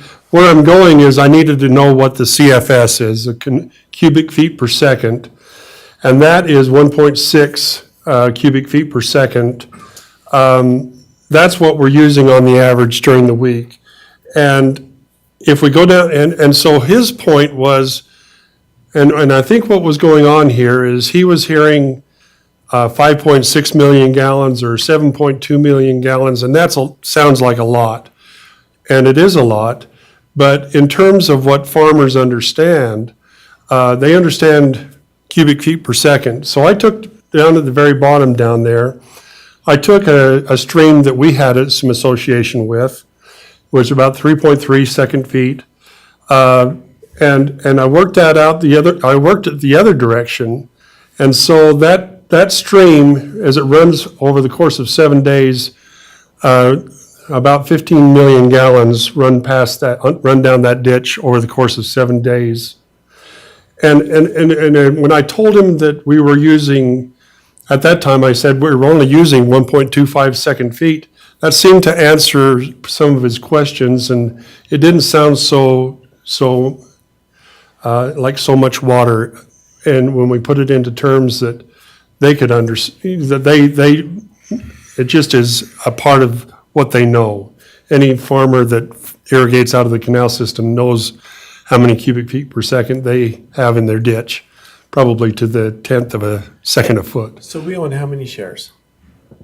500 and something shares. 536. Okay, so how many shares are we using?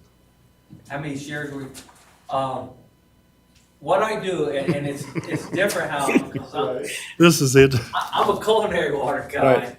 and I'm not an irrigating guy. So on that one spreadsheet you get, I'll break it down each week on how many shares I figured that we used.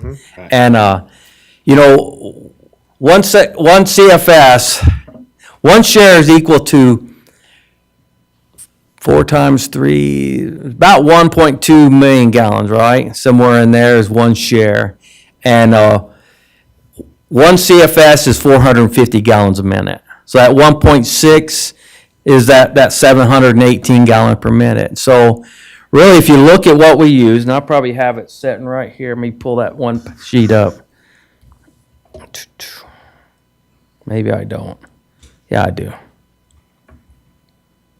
So you're saying 1.2 into 7.2 gives you like 5 or 6 shares? Yeah, I mean, we're not using, we have allotted a lot more shares to our pump stations because the manager wanted us to be, whatever those pumps would pump at their peak max, he wanted us to sign those to them because that meant that, hey, at our peak max, we could actually pump that much water, which we don't. We might hit a peak and then we come down, you know? So we have a lot more shares assigned to our pump stations than we're actually using. And that's why it's important that we keep track of all these records so we can go back to Canal Company and show them this is what our actual use is. And have that track record so they can hopefully agree that, you know, this isn't as big of an impact as they were feared it would be. So for a non-agricultural individual like me, okay, I'm looking at it simply, we have 500 shares, but we're only using 6 shares.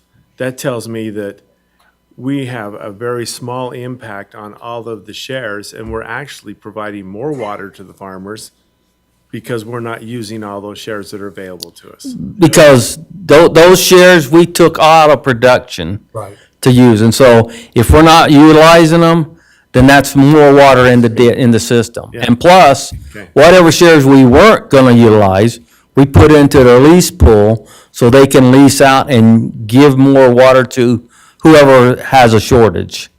Oh, so some of those 500, we're letting them lease Yes, for right now? we're leaving in lease pool. Okay, thank you. I would leave more in the lease pool, but like I said, they wanted us to assign more for that peak day that pump could actually pump. Because, you know, our pumps are made to be able to pump at 100%, even though we're not at 100%. And probably once we get at 100%, those pumps won't pump at 100% except for here and there, because of how they run. One thing, Mayor, so I drive nails into the coffin. You got 3.3 CFSs, which is one stream. That's just one stream. Okay, anybody who has seen the irrigation ditches around here, that's only one irrigation ditch, a third full is what we're using. Yeah, and we're not talking the canal, we're talking the ditches that feed off of it, so. The other thing is, the reason why they require so many shares to match that peak period that Paul talks about is because we don't have that equalization basin built yet. Once that equalization basin is built, that they'll release, or they won't be so worried about, you know, Running out running out of water on the and back requiring so many shares. So this is the page I was gonna give you. So irrigation started in May. In May, after we did all the pumping in May, we used equal to 6.78 shares of our water. And then in June, we used 12.49 shares of our water. So you add those together. And then last week, the first week of July, we used 4.3 shares of water. So you add all these shares together, that's what I add, but they don't look at it near that way. I just look at it and say, of all the water I used, it only equals up to, so far this year, about 20 shares. And we have 500 and plus, plus we're growing shares as development happens and as city acquires them. Shares are shares that we own, are shares that were taken out of Production, yeah. So. Thank you. So, Them's the kind of things we need to put out to people. Yeah, well, and that's what, as I started, and as I was talking to that farmer, as soon as we said that, then he's, oh, then I get it. But we've got to put that in people that don't farm's terms. Yeah, like what I did, if you Right. if you did it the way he just said it, Right. that'd be like, oh. That's what we got to communicate to people. Need to have a meeting with the ditch riders. Well, that's another thing. That would solve the whole problem. Yeah, they're It's not our, people they're not our talking friends with- right now. With about a third of the information, and then it gets turned into something completely different. They're not our, okay, all right. Well, thank you, everybody. Okay, let's move on to new council business. Discussion and consideration of adopting resolution 22-39, appointing Dustin Cordova to serve as the Tremont City Police Chief. Council, Sean, do you want to give us a little update? Yeah, so we did, I'm gonna talk about maybe A and B together. We did go through a process, and it is recommended and proposed that Dustin Cordova be appointed as the police chief and that Brian Crockett as the assistant police chief. We feel like those two are well prepared to work together and feel really fortunate to have a strong management and leadership team in the police department with those two working together. And so we did extend a final offer, which Dustin did accept, and he's slated to start the end of July. So looking forward to make the arrangements. And Brian and Dustin have already been coordinated in Terra, so I think we'll hit the ground running. Good. With Brian's being so knowledgeable of everything in Tremont, and it'll be a good team. And we got Brian's wage to a comfortable wage. Okay. Okay. Council, any other questions? Are you ready Yeah. for a resolution? Are you ready for a motion? If there's no other questions or comments, I guess we are. I'd like to make a motion this evening that we adopt resolution number 22-39 as well as resolution number 22-40 in regards to our assistant police chief and our Tremont City Police Chief. And I'll second it.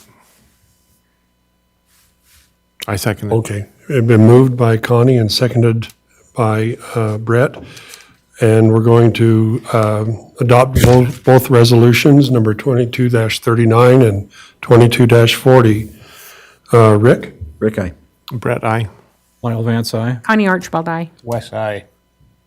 Thank you, everybody. Motion passes. Good deal. Thank you. Brian. Great. And thanks, Brian, for all you've done up to this point. You're amazing, Yes. an amazing policeman. Absolutely agree. Yeah, we appreciate, yeah, no kidding. All right, let's see. Other than your watermark, everything's been perfect. Okay. Okay. Uh-oh. All right. Discussion and consideration of adopting resolution number 22-41, amending a management policy for the acceptance and processing of green waste at the Tremont City Compost Facility. I went through this in pretty good detail. Sean, do you want to maybe kind of explain, maybe Paul as well, you're mentioned in there, and what the plan is here? Pretty intense. It's really simple, is, when we shut the compost facility down to be open to all public, no matter where they came from, it was to be used by Tremont City and Garland City residents, because our utility bills, wastewater utility bills, pays to operate that facility. That facility's purpose is one purpose only, and that was to produce compost and use the wood that's put in there to chip it to use in the composting process. And so we just felt that since Garland City's out on their own, their utility bill does not pay for that facility anymore, that should be closed to just Tremont City residents, who are the ones that are funding that whole operation. It's not subsidized by tax dollars of any kind. It's only the sewer utility bills that are paying for that. And so that, I think that's what me and Sean foreseen, and that's why the change in the ordinance there. And I think Sean has talked to Mayor Bourne about it, and she understands why. So I don't know if I don't know what the outcome will be. I have a great guy out there that manages it, and he turns people away that don't belong there. And it's not as much about what we get, but what we can keep out. And, like I said, that helps not fill it up so fast, so we don't have to pay as much to have it ground up and used for chips. Good.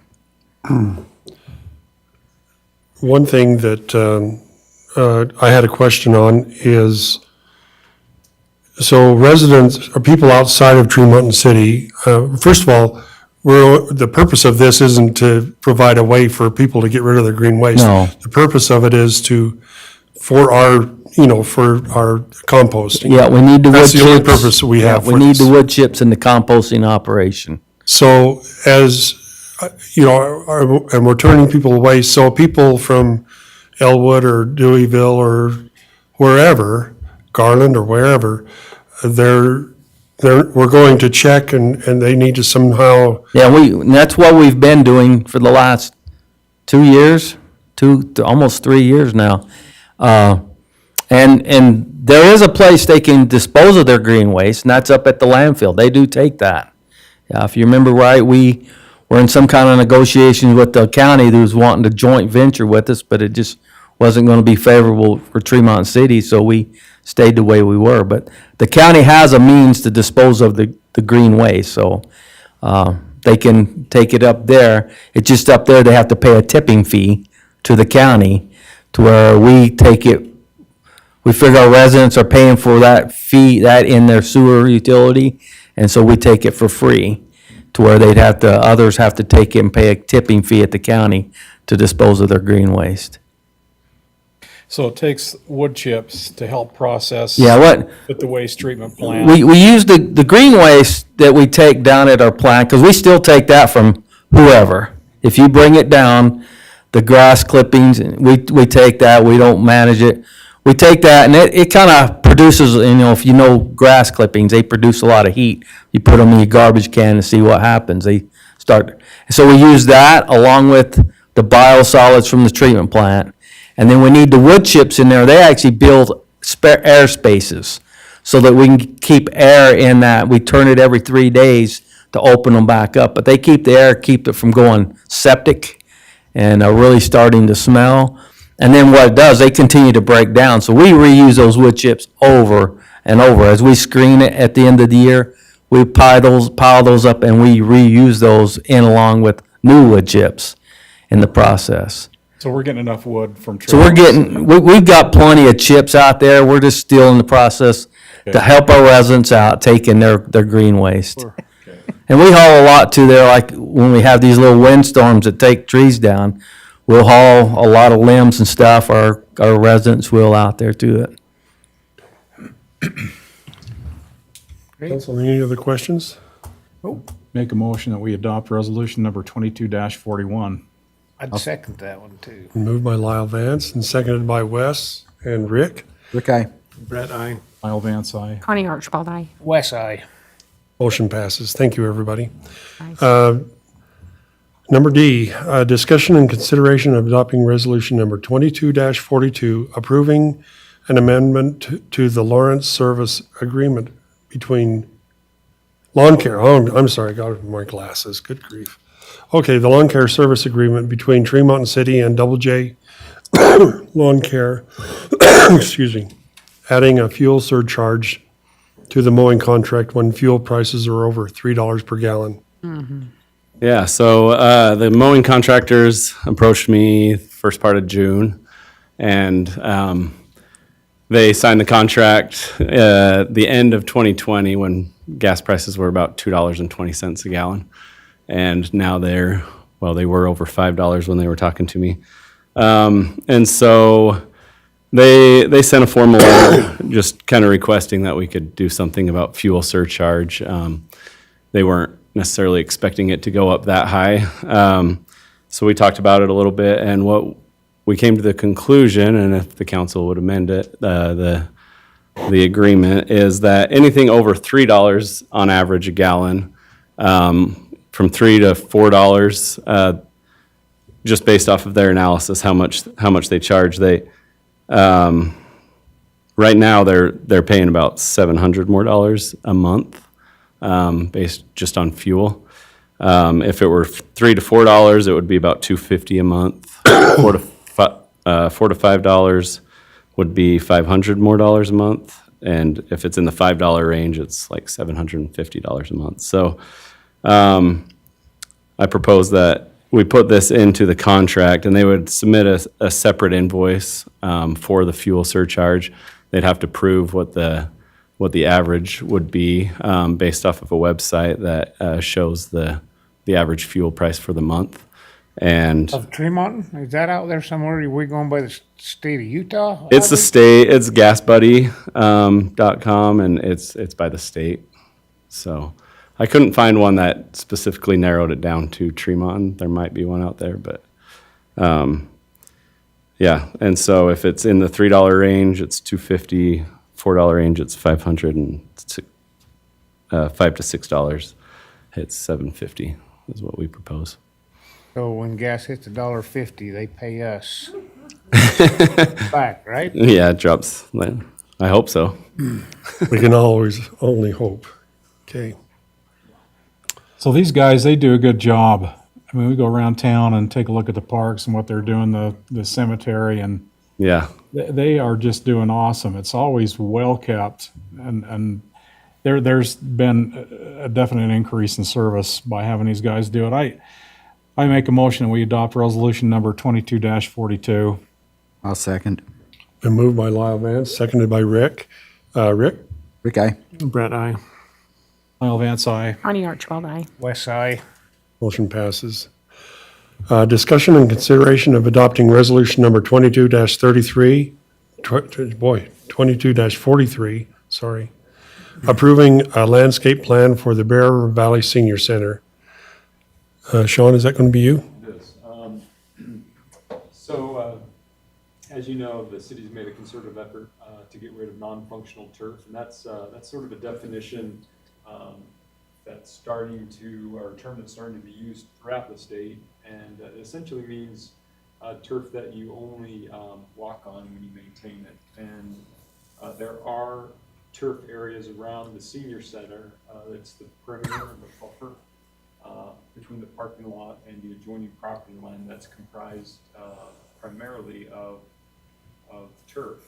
And what's being proposed is that we remove that turf and replace it with xeriscape or water-wise plantings. We did that recently at G.D. Stevens Park, and frankly, I think it's made actually a big impact visually as well.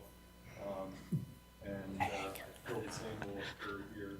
So this was done by a landscape architect, which is according to our city ordinances, that developers have to use a landscape architect. We feel like that level of expertise, especially as landscaping is more relied upon, plantings and plants and knowing the characteristics and all the thing that goes into creating a good design, that this level of expertise is needed not only in the city facilities but throughout the city.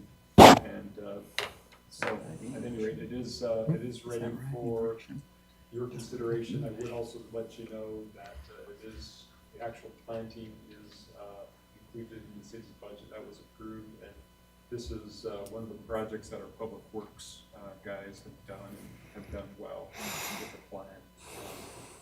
So What's the cost? we budgeted, I think, 30,000. So if we get Garland to pay, we ought to do it. Yeah. What we lost. You're still on them about that, ain't you? Lost 42,000 as a matter of fact. Well, I know like the county, Box Elder County School District's right next to it, and they're all xeriscaping. It's it's just all gonna fit in. And I don't know if it's gonna be 30,000, that was just a budget estimate, we budgeted that number but, man, so. It was flat grass. Go back before that was there, it was flat grass over, till they built that, and then we had to put all Yeah. that wall up and stuff. It was grass, but it wasn't on the slope. I think they did a really, really top-notch job putting that together, following the plan, and it looks fabulous, and it's a good example. Any other questions? What ordinance is it? 22-43. Can I make a motion, we adopt resolution 22-43? I'll second. Moved by Brett and seconded by Rick. Let's start on the other side. West Eye. Connie Archibald, aye. Al Vance, aye. Brett, aye. Rick, aye. Motion passes. Thank you. Discussion and consideration of adopting resolution number 22-44, appointing Julie Bigley to serve on the Tremont City Library Board and reaffirming and appointing. What? She's here. She's pointing to herself. Smiley? And reaffirming and appointing existing library board members. God. Okay, any discussion on this? I'll make a motion that we do this. I'm currently on the library board, so I'm excited about Julie and have worked with Julie a little bit here and there. And thank you for being here to our meetings and participating. So I would like to make a motion this evening that we adopt resolution number 22-44 in regards to the Tremont City Library and asking or appointing Julie Bigley. All right. I'll second it. And moved by Connie and seconded by Lyle. Wes? Aye. West Eye. Connie Archibald, aye. Al Vance, aye. I have a question. Okay, all right. If Connie does a motion, Lyle seconds it, why do they need to say aye? Because they are, you see what I mean? They already said aye. So They it can just, change your mind in 15 seconds between. no, I doubt it. You know, I have had people make motions Mm-hmm. who don't necessarily agree with the motion, just to move the question or call the question to essentially bring. A vote? Bring it to a vote so they can either move on or move off. But it's intuitively, I agree with you. That's rare. Just seems, Good okay. point. Anyway, Brett, aye. Troublemaker. Rick, aye. Troublemaker. Troublemaker. All right. Well, welcome, Julie. We get a little silly toward the end of the. All righty. Calendar items, council, do we have, we got something big this week. I can't remember what it is, Zach. What is it? Where's our heyday? Don't run off. The big, This is not boding well. Oh, it's heydays. Oh, Oh, yes, I know. I'm excited. why don't we do beet and wheat days? Calendar of events, huh? wheat and beet days, huh? Beet and wheat. Beet and wheat days. We'll do beet and wheat days. Beet, wheat and haze. Thank you. It's carnival. What's the movie gonna be? Movie in Secondhand Lions. Lions, Secondhand Lions. right there. Okay. Oh, wait, I need. Thanks, Mark. All right. A couple years ago, we changed it from Tremont City Days to Heydays. And people have wondered a little bit about why, and it's a community heritage celebration. So Tremont was founded by a colony of German farmers in 1903. Tremont has since been known as an agricultural area, from the vast farmland that surrounds us to the best county fair in the state. We continue to grow and get more development and want to remember our heritage and celebration that made us great. Excuse me. As we look back to the heydays of years past, Tremont City, Tremont City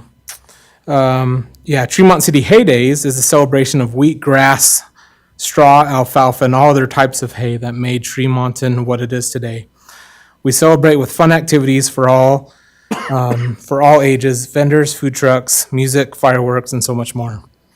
That's kind of why we changed to Hay Days.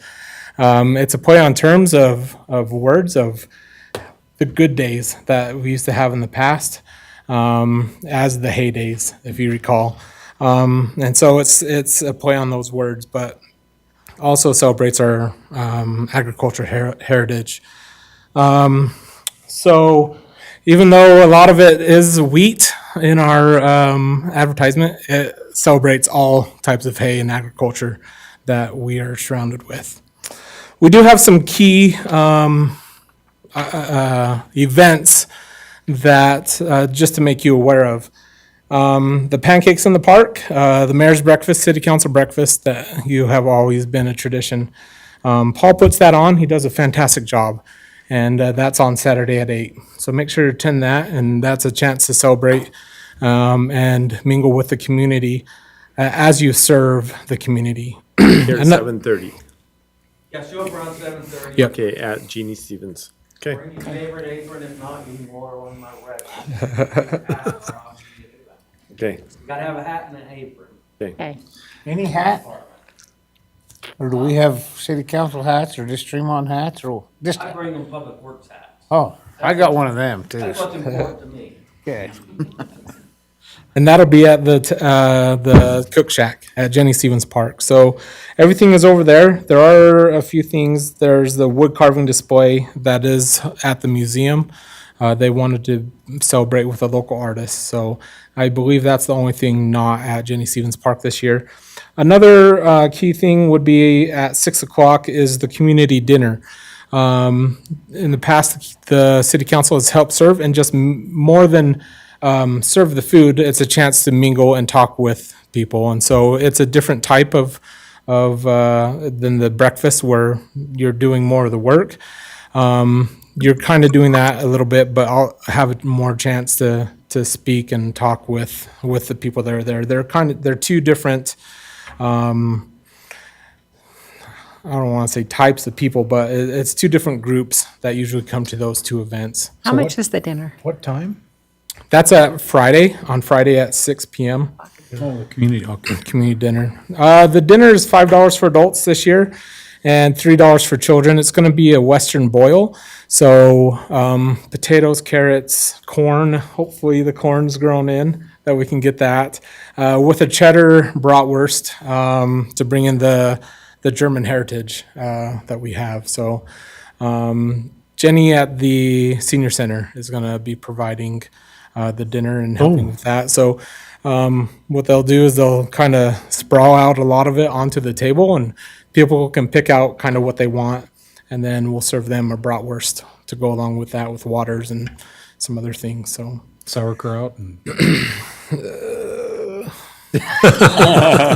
well, we may have to get some. tomatoes? No tomatoes. Oh, okay. Not invited to this one. The Kids Carnival and the booths are going to open at 4 on Friday night. Traditionally, they've opened on Saturday, but where we're all going to be at Stevens Park, we're going to kind of make it a little bit bigger deal there. So, and then we'll have Secondhand Lions. It's an older movie back in like 2003, but it's an award-winning movie that was voted on by the community, and that's the movie that won out of several newer movies. That's the one that won from that. But there's a lot going on. Baby contests, diaper derbies. I told Mayor he can come shake hands and kiss babies, but he almost thought about the other way around, shaking babies and kissing hands. But meant diaper. we had to make sure he knew the right way. That's what we said. And there's bingo and family contests. That's always a fun one. So come and that's a one that you can at least be around. If you don't want to participate, then you can come watch and join the hilarity of watching people chug 2 liters of root beer. So, and if John knows he's there, he usually eats like 40 hot dogs. He is almost matching Joey Chestnut for the hot dog record. And then the fireworks, of course, is at 10 p.m. Scotty Hayes is coming back. He has some local ties. He's from Ogden. He performed a few years ago, but he does a great job. So he'll be our concert in the park. So we want to thank we have some great sponsors that have sponsored. Nucor is a new one this year. And West Liberty and Autoleaf have really stepped up and replaced some of the ones that we lost this year. So just wanted to thank them for being great partners in the community, along with everyone else that's helping host some events. So, Tell me about the cornhole tournament. so yeah, last year we've done the cornhole tournament for a few years. Last year we just said day of you can come and register and sign up. Oh, good. First 8 in each division get to play, and so they The just first 8? 8 teams. Okay. So we had an upper division, lower division, and then a kids division. And it filled up and just throwing bags and having a good time. It's a good, fun, social tournament. And then after that, we're trying to clean it up. And just the whole community basically wanted to play, and they played until it was dark. So this year I got some LED lights that I'll put around 2 sets of boards, and they can play in the dark. So it should be a fun time. So. Any other questions on any of the events or things that you see? So the Tremont and Scott Talent is going to be just on the stage there, probably. Correct. Yeah, that's a new thing that we added this year. We took away the barbecue contest. There's been a pretty big lack of participation the last few years. So we replaced it with a Tremont's Got Talent. And it's our first year, so we're lacking in participation this year as well. But I signed you up. So if you guys want to sing together, we do have karaoke, Wes, if you want to come sing karaoke. you go. For that, like I signed her up. That's on Friday night during the dinner. So I'll tell you what her talent is later. that's a chance for dance companies or groups or just singles to come and be involved and show their talents and be part of the community. So Julie Barnes is the one that's helping with that one. And I think has she reached out to any of you to be judges? No, she was looking for, she's looking. Julie for Barnes more is in people charge to of the- commit, or Yeah, she's working with us to find judges. She's Find looking more. for 5 judges. So I did it last year. well, this is the first year, so Oh, well, no, I think it's a baby contest. yes, the baby contest. You were part of that. I was part of that last year. Yep. So Kari Marvel with Tanglewood is the one that does the baby contest. So yeah. And the car show, first year back was last year, and it's a big hit. And Joey Roach over with Willie's Auto or Car Quest is helping us host that this year, and she's been doing a fantastic job. So we're excited for that one to come back. So that'll be good. Just off the wall comment again. So over in Providence, they celebrate their German heritage also, and I know the gal that's over the whole celebration. She said that they do the sauerkraut because that's that comes from Germany. Yes. So anyway, they bury a 50-gallon barrel, and she says they're up to 3 of them now, 3 50-gallon barrels of real sauerkraut that they made over in the homeland the same way they do it, and they said it's gone by the end of the celebration. So, and people come because of that sauerkraut. Okay. So anyway, just No, we'll get some. It'll be in jar this year, but we'll look at.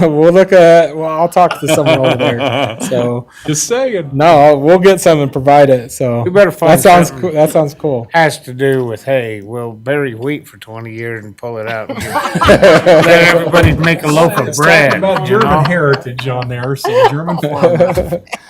Yeah. We're not into I mean, I love sauerkraut, but it ain't gonna go good out over there. We gotta find our own little niche. We'll still have some available. Okay. Anything else? That's it. Thank you. Thanks, That's Zach. fun. This is this Friday and Saturday, so make sure to Thank you. be around. Thanks, Zach. Thanks for all your work, hard work. Okay. Let's see, any unfinished business we need to discuss? I don't have any. What about, do you want to report on that, your Bragg visit, or is that more under, Yeah, I'll do, maybe we can do that. Well, we can do that. because wasn't that an assignment you guys took on? Yeah, it was. Oh, are we doing a closed session? Not that I know of. Good, okay. Not that I know of. All right. Do you want me to report on it? The Bragg? You gotta be nice. I'll try. So we went over and met with Bragg and an extra long meeting to get our question asked. But anyway, the resolve was that Bragg would send out a letter, and I don't know if we're aware that they have sent it or not. Was they going to contact us with a letter before they sent it? He was going to send it to me, and I think Mark was going to update the numbers ahead of that, drafting the letter. Okay. I haven't forwarded it to Roger yet. Oh, okay. So that'll probably trigger then the drafting of the letter based on the new numbers. Okay, The numbers are very similar in percentage wise. so you're going to, Yeah. so Mark's going to give them current numbers of what it's actually costing us and how many people are participating on Meals for Wills this year. And then Bragg has volunteered basically to send a letter out to those communities that have not participated in hopes that they might be jarred that way to help A keep little things more going. of Yeah. a stiffly worded letter this Again, time. we're losing, 84,000 on a 3-year average, and so it's more than that currently, I'm sure.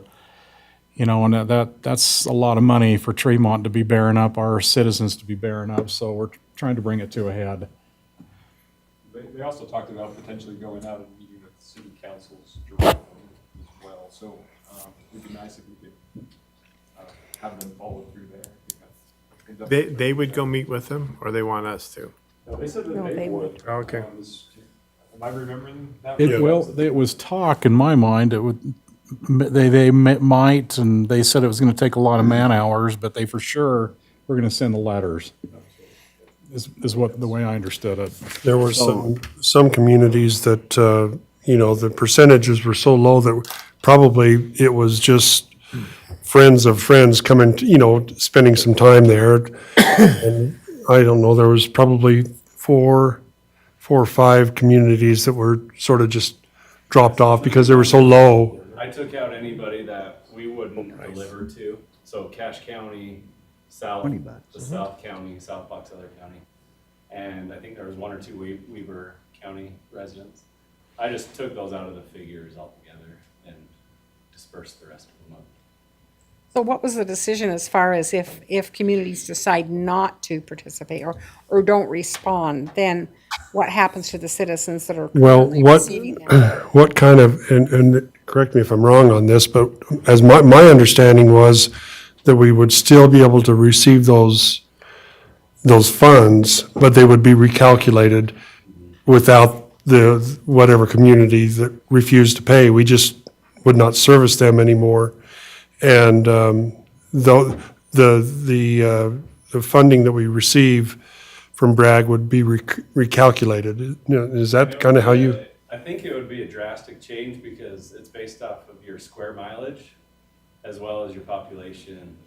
It's not just a population calculation. And so where it takes out the square mileage portion of it, but I actually need to reach out to her and see if she's done that calculation to see what. There was no resolve. I mean, in my mind, I'm just one person, one vote. But if the other communities are not willing to participate, it basically forces us just to take care of our own, period. Okay. Because the loss would be much less than $84,000 a year if we had to pay for our own citizens, period. But that's just Lyle Vance speaking at this point. It's gonna have to be brought up and discussed with everybody. So hopefully they can get the communities to participate so we can continue doing what we're doing before we even have to get to a point of making that decision. I would also say, because this is sort of new territory or uncharted territory for Bragg. And we told them that we're contemplating all options. But I also heard them say that we might not receive the funds. I don't know if you guys. I understood that. Too. I think they were sort of grappling with the oh no, what do we do? And so then they moved to try to help us, mitigate it by them become more active and ambassadors and advocates on behalf of Tremont for these other Yeah. to these other cities to help get their participation. It's interesting because everybody else they service comes from a county. Cache County takes care of Meals on Wheels, but here we've split, so Brigham does half of the county and we do the other half, and that's what's really makes it more complicated when the cities. Brigham's people. They're not- Brigham cities, outside cities pay for their services. They claimed that they were participating. To a degree, I think. From Eric Euler. Yeah, well, it isn't so, Yeah, I think so that much. Harry paid $5,000, but they've since stopped, and Willard paid $250 or something, like, So they have the same issue we have. I think they're having. It'd be interesting to have a discussion with them and see what some of their resolutions are as well, what they're thinking. Yeah, we Guarantee you, if we tell them we're stopping, if they don't participate, they'll probably step up to the plate. That's No, what I'm wondering what Brigham is doing with well, those. yeah, I don't know. Yeah, we've set up a meeting or are in the process of setting up a meeting with them. Okay. All right. City manager reports. Sean, do you have anything to share with us? Just excited about this week? All right. DRC meeting, any DRC comments? I would just generally say a couple things, I guess, I would bring to your attention is, and I can be more specific, but just an observation. I think the city is starting to see a little bit slower processing of development applications. And as we kind of reflected on, who started the process, but who is sort of in a holding pattern, it's really single-family detached housing. We still have a few multifamily projects that are continuing to move through the process. Most notably, I believe, Bear River Meadows, which is on the verge of being approved. They're the development that's on the south end of town. We're also working and discussing with the Planning Commission a rezone associated with some multifamily that would be against the tracks between 600 North and 1000 North. And that's a rezone. That's a transfer of density based upon the city acquiring property for a storm drain basin park. I think you're familiar with that whole transaction. So that's getting close to being finalized. So keep you posted, but we do not have DRC tomorrow, in part because we are starting to see a little bit of a slowdown. Okay, department head reports. Robert, do you have any? Lock your doors. Lock your doors, don't leave your keys in your car, or a gun. Poor guy. Hell, can I be excused for a minute? I got all that out there right now. Go see if your car's still there. With the gun in it, yeah. Oh, I'm right by the cop shop. They won't bother me. all right, anybody want to top that one? Yeah. Paul, do you have anything for us other than what we've talked about? I have a question, Mayor. Yeah. How about Garland again? Plugging the hole. I was gonna meet with Garland today. They were asking me to help them do another interview, and then they canceled, and I was gonna talk to the mayor then. So I just need to get with her and pin her down, get an answer. Is that one of those things that RUPS would just go in and We'll have to do it, yeah, they'll just put a concrete plug in, cement a plug in. So, yeah, I was gonna meet with her this morning, I was gonna help them do another interview, and then they canceled, and so it didn't happen. Okay. Keep carrying those guys on our shoulders. You have that feeling too? There's not many gallons of it coming down. Through that system, yeah. Oh, I don't think so. Let's see. Council reports. Rick, you got anything for us? Nope. Rick? I do. Good. Yes. I can hardly wait. Good. Chief, the fires. fireworks and all that. Can you report on that? I mean, how did it go? Have you had problems? What? Did you see my, so I've sent it on Yeah. the weekly report. I think there was 4 small grass fires started from fireworks over the 4th of July. But they can start lighting them tonight, tomorrow. Oh. Can you start? No, not till the 22nd. Is it 22nd? Okay, I knew it was close.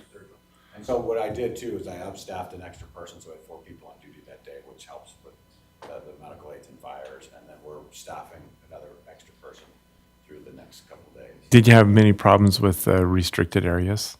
We had one, and I think I put it on there. One fire over at Radio Hill. And so, and partially it was my fault. I didn't put it on our Facebook or our Facebook page to let them know restricted. I'm waiting till the fireworks reopens to sell to make sure that they're supposed to be posted there in the, when they're selling fireworks to the restricted area, so they're supposed to give their address, they're not supposed to sell if you're within the restricted area. So we're making sure so, and then Shari sent out a flyer to the people that live in the restricted areas last week. So now we can reach out if they do start a fire, then, you know, we can either cite them or pay for the expense of putting out the fire. Okay, cool. Paul, how clean is the water coming from? I'm going to ask this question. Is the water coming out of the sewer? It's clean water, right? Treated water. Treated water, and is it clean enough to raise fish in? I mean, yes. I mean, we have to do a test on it, called Uh-huh. a test, where they run these, they have these special little minnows that we Mhm. submit the water to, and as long as the minnows live, then we pass the test. So, yes. Ah. But to build a pond, you're gonna have to pump water in and have it come out. If not, it becomes a stale, stagnant. Right, but is there enough water coming out of that to create that kind of flow? 1 million gallons a day, yeah, if we had a place ponded up that you didn't, and had a good clay layer so you didn't lose it through the. Yeah. Yeah, you could. And then the excess could just go into the Malad River and down it goes? Then you have to, yeah, because you want it to run in and out. You don't want it just to fill up a Right. pothole and have it stand there, it'll turn stagnant. Right. Yeah, you want it aerated or something. Yeah, I just wonder if it wouldn't be an amenity that the kids would love to have around Tremont and a place to, I mean, kids love to fish. And if, you know, it's just to me, it seems like, because you can't use the Malad River to create that kind. And I don't think they'll let us use People that fishing the pond. lad every day. They do. So, Yeah, down below me, they're fishing. and the canals, we used to, Yeah, Fish but, the and I don't canals. think we can use the retention pond to put fish in for the kids to stand around and fish for catfish, can we? Sure. Why not? Can you? Why not? Anyway, I'm just saying, maybe we can get a little creative in these things. Basins into ponds. You what? I says we can't convert, or. Oh, you so can't, therefore, no. purpose. Correct. But I'm just, But we build a pond, we could build a pond. and use the canal water to fill it and then, Use our affluent water. affluent water. We Anyway. we don't have to buy shares to use the canal Okay. water. just saying, something we ought to think about a little bit as we're thinking about I don't giving think if we look amenities. at these, well, but they're out usually outside our city, these equalization basins. Yeah, They might could be, but the problem is water comes in and out, you might lose your fish. Fishery. well, anyway, that's one idea. Next thing I have, I'm sorry, I've only got 3 more things. Oh, go for it. Matheson apartment, I went over to that open house. And it was, and I also went with 2 of the commissioners from the planning commission, and we all walked away from that extremely pleased. It was well done. It was, they held up to everything they said they were going to do. And so that's a nice apartment complex over there. So I just thought I'd report on that. That was cool. And last thing, I will be gone August 2nd, first meeting, so don't plan on me being here. And I won't be available. Thank you. Just saying. Just saying. I'm with him. August 2nd. Yeah, we'll both be gone. Everyone else is going to be available? I think so. I Think won't be so. available. Hope so. I don't know if we're going to be able to have a meeting if we're not. I will just add to the Matheson Apartments, I also attended. And one of the things that I was impressed with is the screening process that goes on in order for someone to be a resident. That was impressive. And I'm hoping that that screening process will help us with our safety, meaning that our police department aren't there as often as maybe we would have thought they would be. Because that screening process that they undertake, checks a person's, record. But they are very nice apartments. And of those, he told me that 90 are currently filled, 130 are already leased. So we're halfway, not quite halfway, but it was a beautiful place. But I was more impressed, and I was concerned about those that are renting there, that maybe we might have, I don't know. There might be those that might keep our police department busy, but he assured me that that is not the case. So it'll be interesting as time goes on, where you spend your time, and hopefully it won't be at the Matheson Apartments. He claims it won't be. I got one thing, here we are on all these water conservations and all that. Any way that we can have developers start out with xeriscape? Matheson Apartments are beautiful, and they have about a 2-foot xeriscape in the parking lot, and then 4-foot lawn out front that's getting watered. Is there any way, not force them to, but highly recommend that they start out with xeriscape and not? Well, we do have a landscape ordinance. One of the things that I actually just talked to Landmark Design. They are the contractor and consultant that we've used for several different land use plans and efforts. They're the one who did our landscape plans here for Jeannie Stevens and for the. So anyways, they're well versed in water-wise landscaping. They're going to revisit our ordinance. That was one of the things I talked to them about. So they said that they're busy for the next couple months, but come November, they'll help us propose a draft Ought to ordinance. start putting it in now and not later, and Yeah, absolutely. recommend or? We can require, that's part of our ordinance. It just needs to be in the ordinance to do it. And so they will be working on it. You can tell? All I Glad have. that I'm not here. Yeah. I won't be here either August 2nd. So Then that creates a problem. Don't have a Problem. meeting. We don't have a meeting then, do we? We won't have a quorum. We won't have a quorum. Well, heck. Go ahead, trust me and Connie. Just go and Things. things will change. Right, Connie? Right. All It'll be right. okay? So we're out August 2nd. We'll make that work. Okay. No meeting on August 2nd, I guess. I have one little thing that I think we need to kind of discuss. I've been getting a lot of feedback from folks that are sort of saying, good grief, can we sort of maybe clean up a little bit around town? And some of our places, Tremont Street plus or minus, a street or two east and a street or two west, a lot of rentals and that kind of thing. Some of it looks a little peaked. And maybe I don't know if there's something, we've talked to Greg and talked to Mark and Sean about it. And maybe there are some things that we can do to sort of, rather than maybe the stick so much as maybe some carrots to kind of encourage people to kind of start cleaning things up a little bit. If they, want to let their lawn go dry during the summertime, more power to them. But when they let their weeds grow 3 or 4 feet high and it becomes a fire hazard, then we got an issue. And, so I don't know what we can do, but I think we need to get something kind of work along those ways and see if we can sort of encourage people to clean up a little bit. I like that comment too.